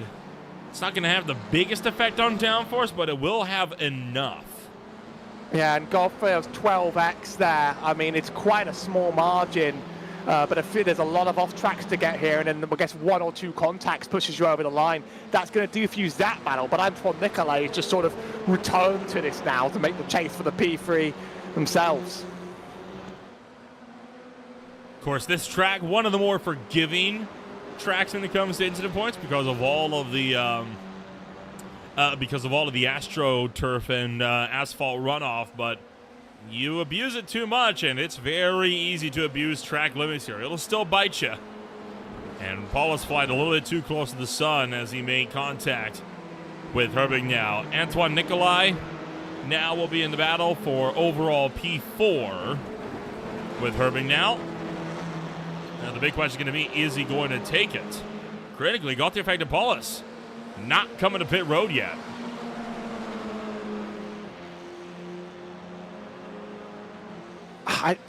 There are only 2 minutes, but if you don't serve it, there's a substantial time penalty. You don't get away with it like you do for a meatball. So I guess maybe it's weighing up and just choosing, I'm going to take that time penalty on the road. That can be the only real decision. I think maybe the end results will reflect the penalty, Herman, although that means he's going to actually need to make the move on the track.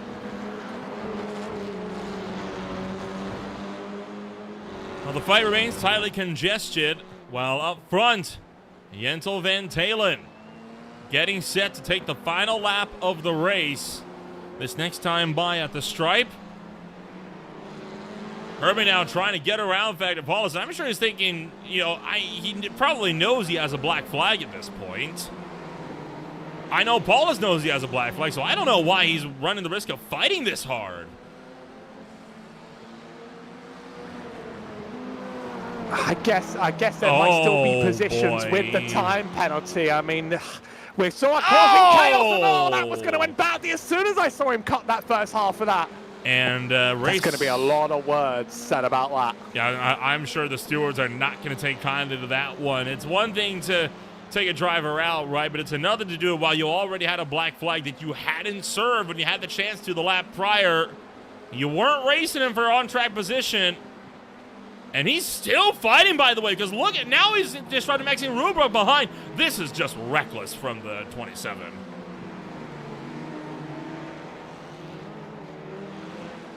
I wonder if he's trying to race this out on principle. Show where he could have finished, but... Okay, here's the critical thing on this one, Howie. He hasn't gone to pit road and we're on the final lap. That means that penalty is going to be infinitely worse now because you can't serve a penalty on the final lap. It won't let you. Yeah, it's just going to be the time penalty or nothing, but it's at least 30 seconds, that time penalty. That sends you to the back of the pack now. So you've sort of lost any and all advantage in what the point of all this was. And all it's done also has affected other races in the wake. He's going to be starting this race potentially as far back as 16th overall as a result, behind the entirety of the AM class minus Lawrence de Vleger. There goes Matthew Collin now fighting out with Francois Bodson. And it's going to be quite the journey here as a bit of contact there between Colin and Bodson, but they were continuing to at least be somewhat civil about it.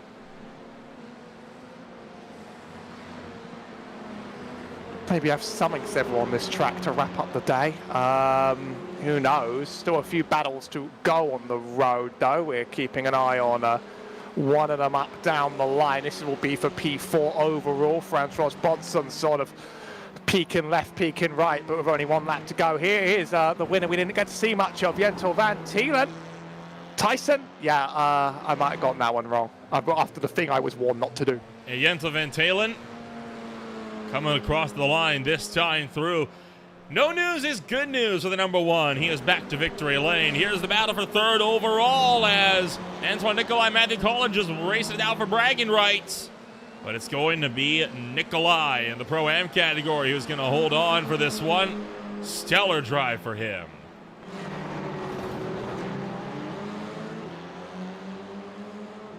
Meanwhile... And that's only...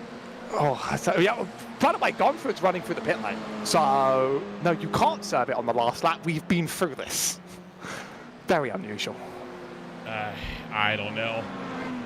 I don't know what to tell you. But the black flag, despite his best efforts, still remains. He did not serve it, and so that's going to be bad news for him. Just now waiting on Lawrence de Vlega to cross the line. And then we'll get the updated results on where Factor Paul is going to be at the tail end of this.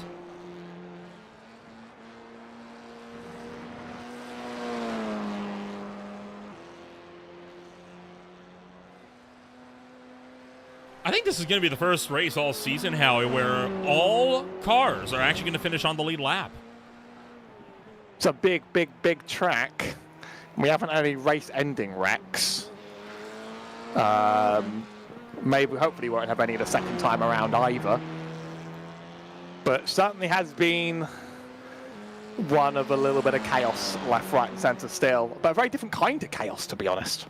Yes, indeed. So that is going to be that then for race number one on the day. And let's get a rundown of what your results are looking like here at the end of round one. And this one going to be in the hands of Jentel van Tielen. Maxime Stavers down in second. Antoine Nicolai, winner of the Pro-Am category, in third. Matthew Collin podiums as well in Pro. Francois Bodson will be second in Pro-Am. Christophe Herby now in sixth. Maxime Rubruck in seventh. Senders all in eighth. And it's Gigny and Stassen for the top 10. Just a few drivers to everyone back. It's Julian Masson in 11th, head of Bastian van Rickenham, then Stephanie van der Missen, Matteo Molle, Stijn Donderwakkel, Galper van Pols, and Lorenz de Vliega. I'm trying my hardest out here. I'm getting better, I think. Goodness gracious. What a race, though, so far here today. And still plenty more yet to come. Waiting to see if we're going to get either our Pro or Pro-Am winners. To give us a quick chat here. But a thrilling race and a relatively incident-free one. I'm sure there's going to be quite a bit of controversy, though, regarding that incident that we saw between third and fourth place getting involved.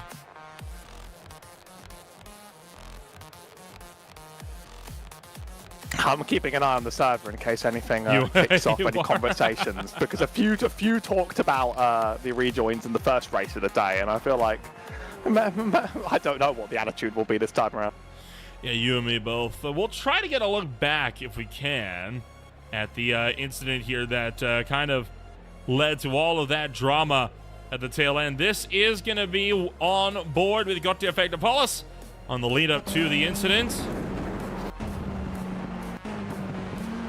And he hopped the curb once, hopped it twice. That's right there. You saw him get beached on it, and that's what caused that incident. As soon as he missed that first part of the curb, I knew there was no way that was ending without ending up inside another car. Just absolutely none. That's the really unfortunate reality of it. That might just be sort of the racing, but then he's going to overshoot on the inside, and you're just such a passenger on the outside line. It's just frustrating it's with a black flag car. I think that's just the thing that's going to put... The rest is an incident that happens on the track. That part's going to be quite curious, so... You are telling me for sure, but Still have a long way to go. 20 more minutes before we'll bring this event to a close. If you step back, we return. Racing action continues at the Autodromo Hermanos Rodriguez. Stay with us. We'll be right back.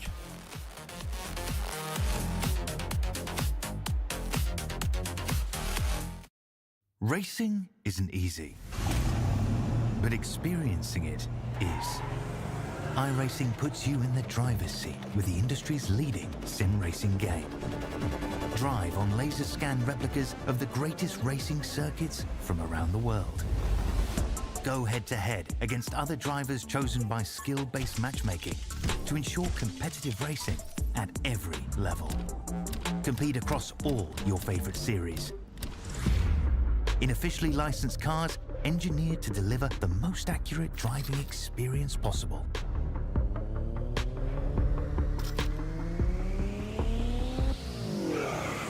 Join a race or host your own with players from across the globe. Race against the computer or in a league with friends. Feel the thrill behind the wheel. Visit iRacing.com.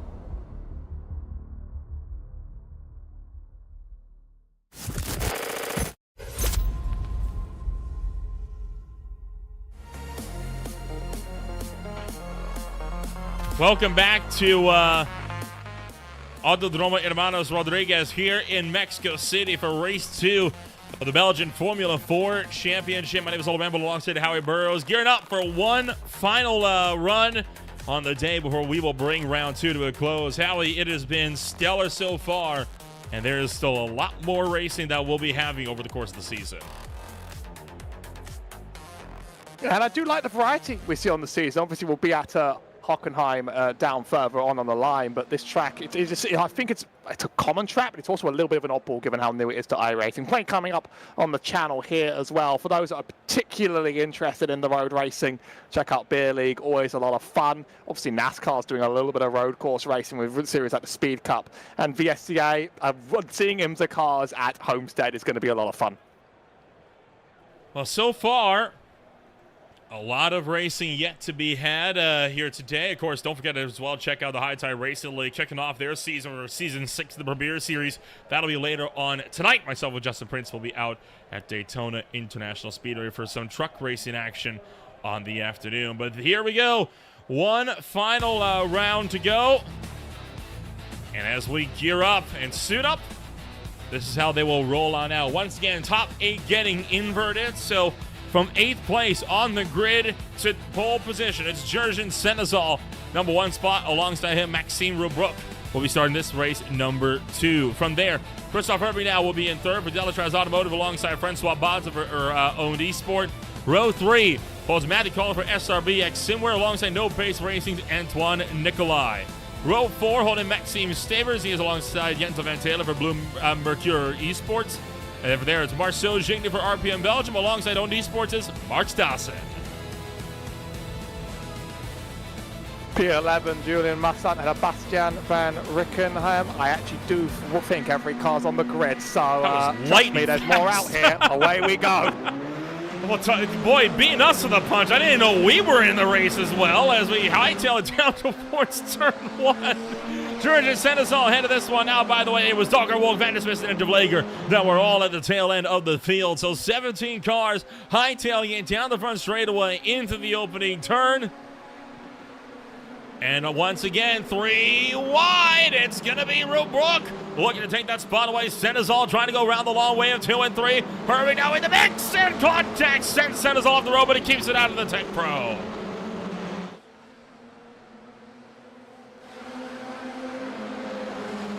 Make it 3 wide, 2 wide a row back. 6 cars are going to fly into this turn. Please stay in one piece. Rubruck's just happy he's not a part of this, I think. Hermanos wants revenge, though, and he's going to come out best in this. But look at how many cars are off the track. That off-track limit might bite some. We're keeping it clean, but everyone is everywhere here. Boy, this has been a mental start in this one as Matthew Gigny in contact there for a moment with Antoine Nicolai. He's now side by side with Mark Stassen. Sorry, it was Stassen that made contact. He's side by side with Nicolai. Continuing to work our way through the opening lap. And yet again, Antoine Nicolai trying to look for the inside on Marcel Gigny, headed down into the arena section. Could get a little bit dicey. Trouble up front. One car into the air. It's the number 1 of Jentel Van Talen. Van Talen just got juggled there, bit after bit after bit.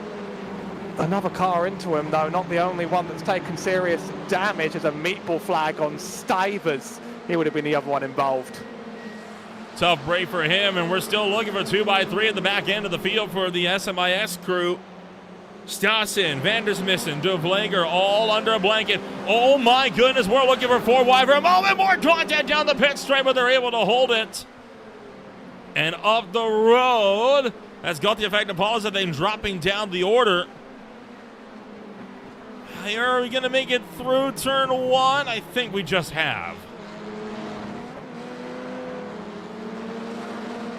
A little bit more chaos to round off our day. Right, not Maxim Robrauk has got to be the happiest with the situation, but Hermanos on their tail, and that's going to remain a chase for some time. Further back, we're just doing the madness all over again, actually. That's about 5 cars diving into the turn, left, right, and centre. We're still getting away with it, though. Only the 1 accident on the track, really, and that was in our stadium, which is an unusual place to have the accident, but I guess if you spin or slide, you know, someone's going to end up inside you. Take a look, and this is how that incident with Jentel Van Talen came about. That was kind of already in progress. This will be a little bit of a better look here. As we dive into the corner, has Van Talen made contact? I think actually the way around. I think, yeah, right in front of him. It was Maxime Stivers that got caught up, and Van Talen went right over the top of him. More trouble in the same section, live, by the way. That's our 10 car.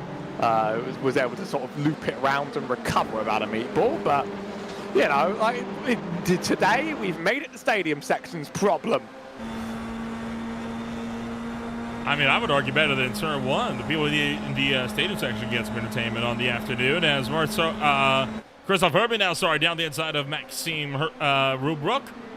And no competition for that one. Was able to clear and get back to the race line before they even hit the braking zone.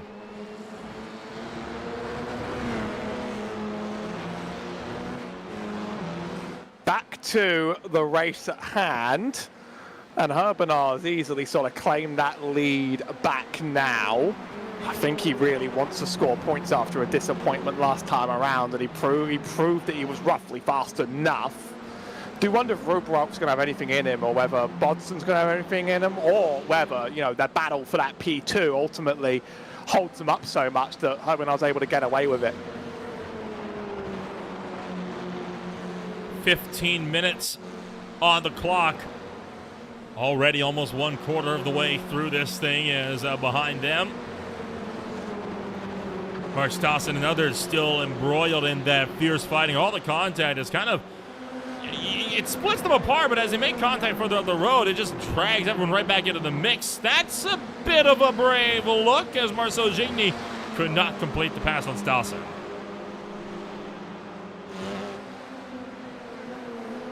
These packs, they sort of remain like this early. They'll often spread out in time. For now, we take the excitement of what's on the road. Here was the incident to our 10 here. Was there contact that helped that? It's hard to tell from this angle. The car doesn't always go around like that unless there was a little bit of help. I'm not totally sure. I believe there was. You could kind of hear some metal crunch. I think it was front wing to gearbox. A nice little bump into a tough braking zone. Back to our big start-finish runs. 3 wide again. Something's going to have to give at some point as ever. Looks like it's going to be a car in the middle that backs out. Makes it a 2 wide chase into the first turn. Still side by side, though. It's Stassen, Gigny, Vandersmissen, De Vleger, and Mol. All under a blanket, and Vandersmissen kind of pushing Mol out a little bit in that fight. Now the 24 and the 82. He'll keep going at it, racing 2 by. Back into turn 4. 82 entry of Stefan Vandersmissen. Punches clear. of Matthew Mole.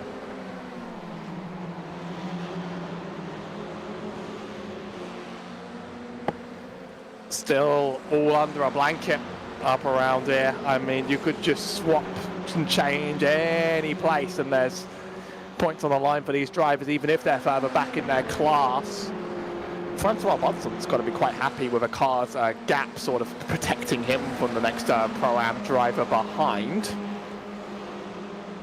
Most gaps are in this sort of 2 to 4 to 6 tenths window.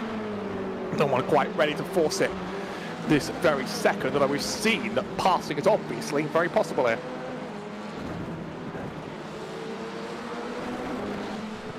Only 13 minutes to go. As Dawson and Gigny keep up the battle, one car scraping the Tech Pro from behind. And Lawrence de Vleger with a front row seat to the battle that's going side by side between Gigny and Dawson for 11th place. Will he try to put it 3 wide? Will he dare to put it 3 wide into turn 1?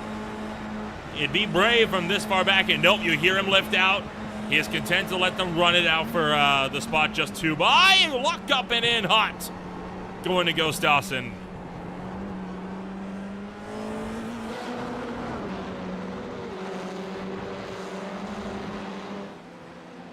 I reckon that none of these passes are going to remain totally final, to be honest. It's a trade into a trade into a trade, especially given some of these long straights are letting people take advantage of this. Still no movement up in the top 3. I'm sort of keeping an eye on those gaps, making sure that that's not going to threaten to explode, but right now it's sort of looking all right. I mean, Marshall's got some space to make back after that accident, and unfortunately the next car is 4.5 seconds down, so it might just be holding this place for as long as you can and trading it back.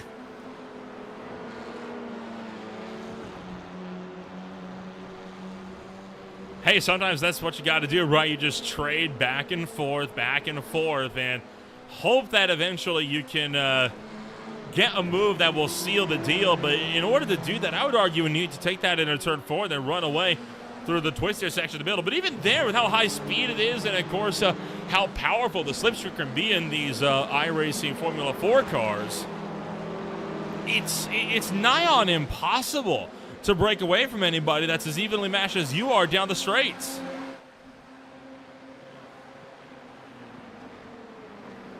Especially just given the cars are fixed, the cars are equal. Once you're behind on the straight, you sort of know what's going to happen. You sort of have to play into the rhythm a little, I think a little bit, just sort of play it back and forth and stick with him for long enough. Just saw the pass for P4, but I mean, that was a bit inevitable, but it's just a matter of, like, stay close enough in the lap that it can be your turn the next time. Same thing for P11, like, Lorenz Del Viga's pretty much done the same thing going down the straight, and now Marcel's just going to have to hope, like, stay in line long enough and hope you can get it back. It's really going to matter on the line, or it's going to matter when someone makes an error, but this is certainly one of those tracks, I think, a bit like last times, actually, where there is a bit of back and forth trading to the action.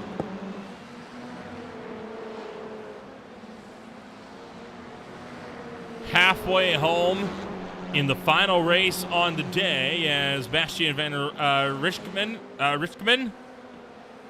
Watching him as he tries to fend off Julian Massat, 4th place in the Pro category, racing against 3rd in Pro-Am. Again, no points on the line for this fight. Just drivers that are keen on having a little bit of an extra buffer to work with. From the tail of the fight in the field, Stefan van der Smissen. Still raised behind Matthew Mole, Marcel Gigny, and Mark Stassen. Yet again, top end of this packet of trade hands into the arena section. You see Stassen run it out wide. There goes Gigny looking for over, looking for under, back over and under. Can he get something here into the final corner? He may have just fed him a bumper there. I wouldn't say it's LA traffic, but we're a little bit south of LA, but you know, we're pretty close to that sort of traffic nonetheless, and no one's been able to break away one bit.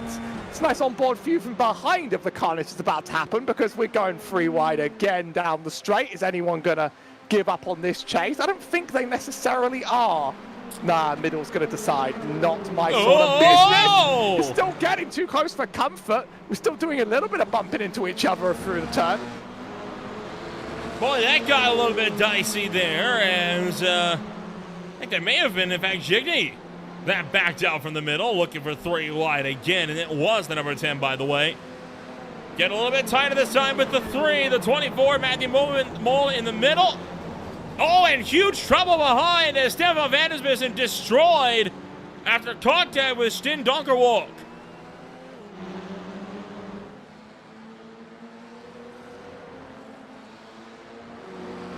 Further up front, I've just been watching gaps. Not necessarily this is like a major portion of action right now, but I've been sort of seeing like how close are they getting and how the whole top 3 are within half a second of each other pretty evenly. So I'm expecting that to kick off later. That's just bad. That's just bad luck being headed into a braking zone. It's one of the reasons I always got very scared when I was brand new in Formula cars on iRacing, because you don't see the brake lights. It's harder to react to others going into big zones, and sometimes on tough ones you still just misjudge it behind someone, and you know that's a wrecked car. Actually, that's the first car that's not going to finish lead lap here in the second half of today's show. I mean, he does try to move out of the way. He does try when he knows. Well, did you see he was looking for the outside and then cut in? I think he was trying to go for the over-under, but like you said, Van der Bissen just broke way earlier than he was anticipating. My gut feeling is that move to the left is a very last minute, like, oh no, you know, I'm about to hit this. What's the quickest way that's out of this situation? That's my guess. But I'm noticing that you know, you did see the 3 cars very close for that lead. Now you can see the gap is 3 seconds. Francois Bodson's just totally dropped out of it. Badly. This is still another look elsewhere, another incident. But basically, Bodson is not going to be a part of that chase for the win because he just locked his brakes hard into turn 1 and overcooked it, lost a few seconds. That's that. So I'm still that battle for the lead might still be a factor. That's Marshall Gingy with a penalty now, though. I think one more car contact's pushed him over the line. And just like in the first race, it starts to escalate as we get into the back portions of this. Maxime Robrook still engaged with Christophe Herbie now for the overall race lead. You also have Francois Bodson and Antoine Nicolai. If Nicolai can find some extra pace, he could very well make problems for Bodson here in the final 3 laps of this race.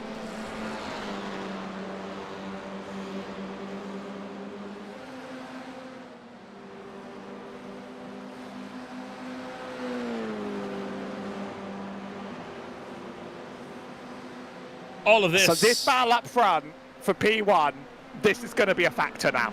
By the way, Maxime Robrook's kind of closed it up. Now this is the chase of action for the last 5 minutes, I think.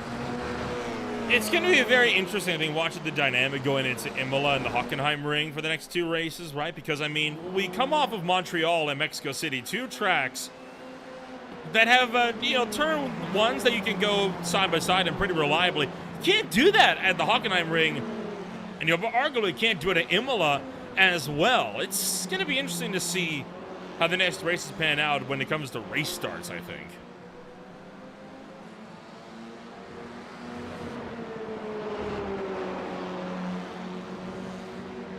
Imola's Imola's one of those tracks I'll complain about if you make me talk about it too much more. It sort of drives me crazy, and the iRacing version drives me even crazier. I actually don't know if I'll be able to be around for that one, just because 1st of June is birthday privileges, I'm afraid. Lock it down, lock it away. Hockenheim's lap 1 is going to be a real struggle as well, though. I think the first turn is often chaos when you find a lot of cars through there. I think there's still a lot of tracks that are going to produce some dramatic moments. They've not really stuck an easy one on the calendar for the drivers. Boy, Julian Masson pulling right across the nose of Gautier Fagnopoulos into the arena section, so that was the fight for 5th. Getting a little bit heated. Sebastian Van Richmond still in the mix of this one as well. A 4-way fight for 7th overall. In just 4 minutes, 3 laps to go. Now that they've made their way back to the start-finish line.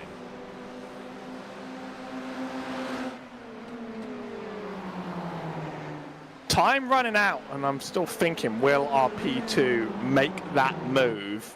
Obviously, that second battle was for P1 in its own class, so it's just as relevant to both of those drivers, almost exactly as relevant, Bodson and Nicolay, than it is Hermanos and Rubruk. And it's going to be, you should have just asked me to hop on my PC and get a bad screen view running, because this is going to be chaos on both ends till the end. And, oh, a bit of a slide out there from Nicolay is going to slow him, and Matthew Collins is the part of this battle. Oh, here we go. Contact out wide. Wide.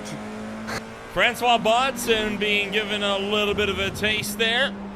And you know what? I don't think Nicolay slid the car there. I think he deliberately kept it in tight, because that allowed him to cut in a lot more aggressively for the first right-hander of the complex. And you saw what he was able to do with the massive run that he got from that. What that wow blocks down the next straight as well. Collins going to get it though. Bodson just struggled on the outside there. I believe only black flag just got cleared, by the way, so we're pretty much all straightforward on the track one more time. Lots of tension. Collins now just sitting in the middle of this battle, got nothing to play for, but still wants to battle and chase people. That's just going to slow down and affect Bodson quite a lot. 2 minutes, 16 seconds. It'll be a 2-lap dash from here to the end. Maxime Rubruk still has been unable to find a way to get up and around Christoph Herbing now. Try as he may, he's been having a hard time breaking to within half a second of him.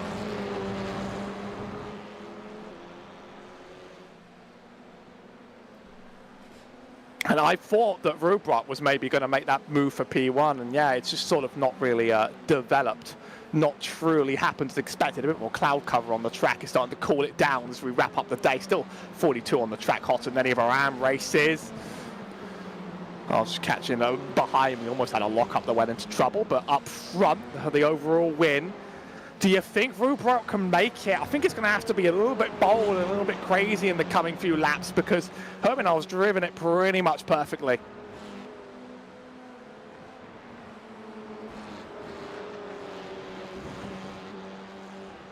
So the battle going to keep up with its pressure as Christoph Herbing now and others still holding on. 1 minute and 5 seconds to go. And it'll be one lap left at the line. Rubruk right up there to the tail end. He's under 0.3 of a second now, so might be able to have a chance here into turn one. Realistically, if there's a move, it's coming into turn one here. Yeah, and there's only really one shot. I'd say about 2.5 attempts is potentially enough if there's not a big snake. This is going to be an outbreaking competition. Hermanos gets to choose the line, chooses inside. Rubruk realizes not going to be given that. Going to have to try and send it outside. Round the outside. Oh, it's a good outbreak. Hermanos almost let that one go. Will he give it another shot? I think that's what he's doing. He tried to let him go so he could set himself up, because now look at the run that Herman now has. This was a strategic give up in that battle for the moment, but Herman now going to be all over the tail end now. He looks to the inside. Rubruk trying to make a last-minute defensive move, but he couldn't do it in the braking zone. Contact between the two. Swings Rubruk wide at turn 4. Herman now back through in 5. It's a sign of patience. It's a sign of real patience to win that battle that way.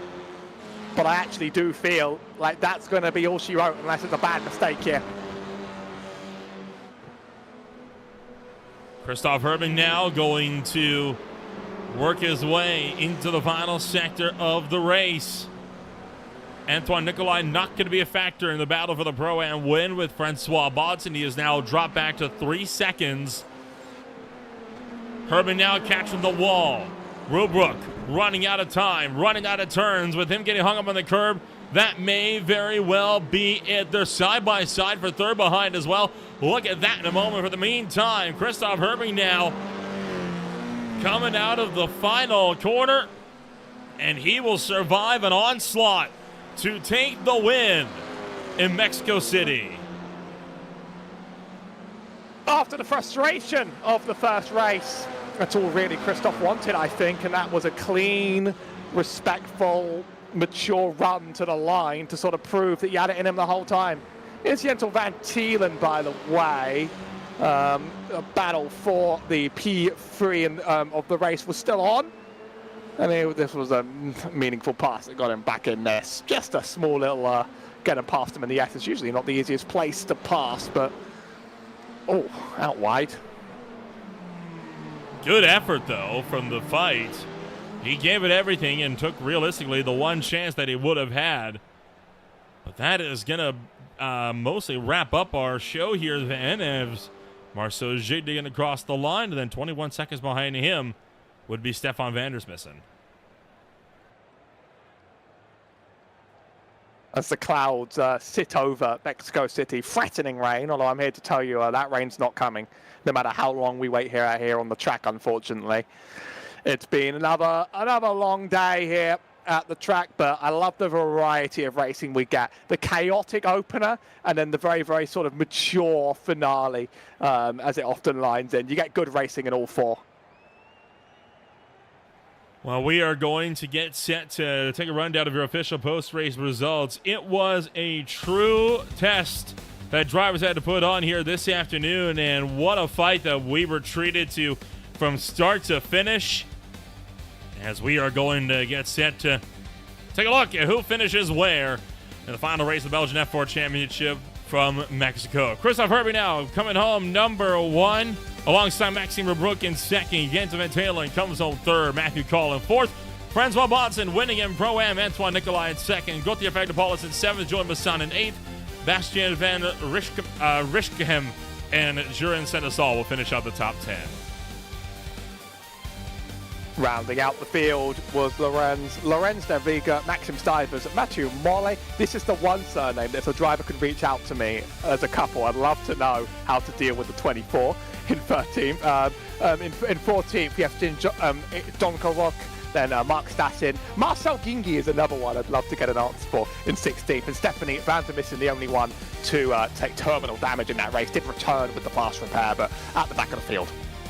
What a ride that this field had here today. You have to imagine the pack is going to be feeling very, very good after this one. Well, we'll get the chance to get at least one interview here on the day. It's going to be Jentel Van Tielen going home. He takes double podiums, third in the second race, but a win in race number 1.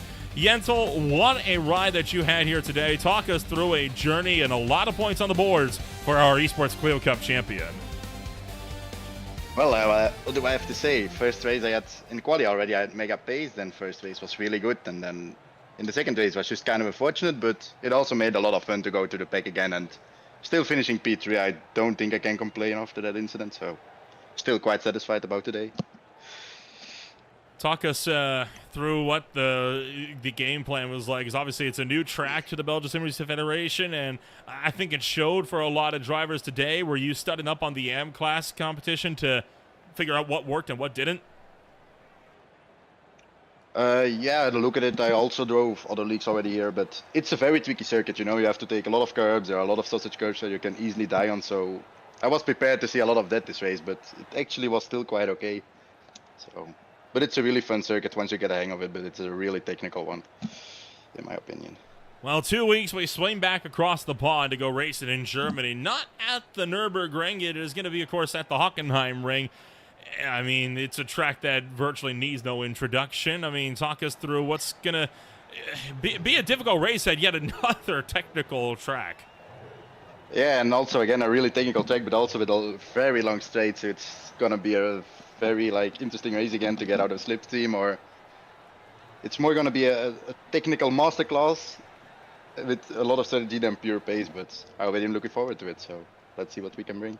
Well, good points on the board for you today after Montreal, so we'll be looking to see where you're going to be at in the championship before too much longer. Congratulations on third place and a win, and we'll see you in 2 weeks.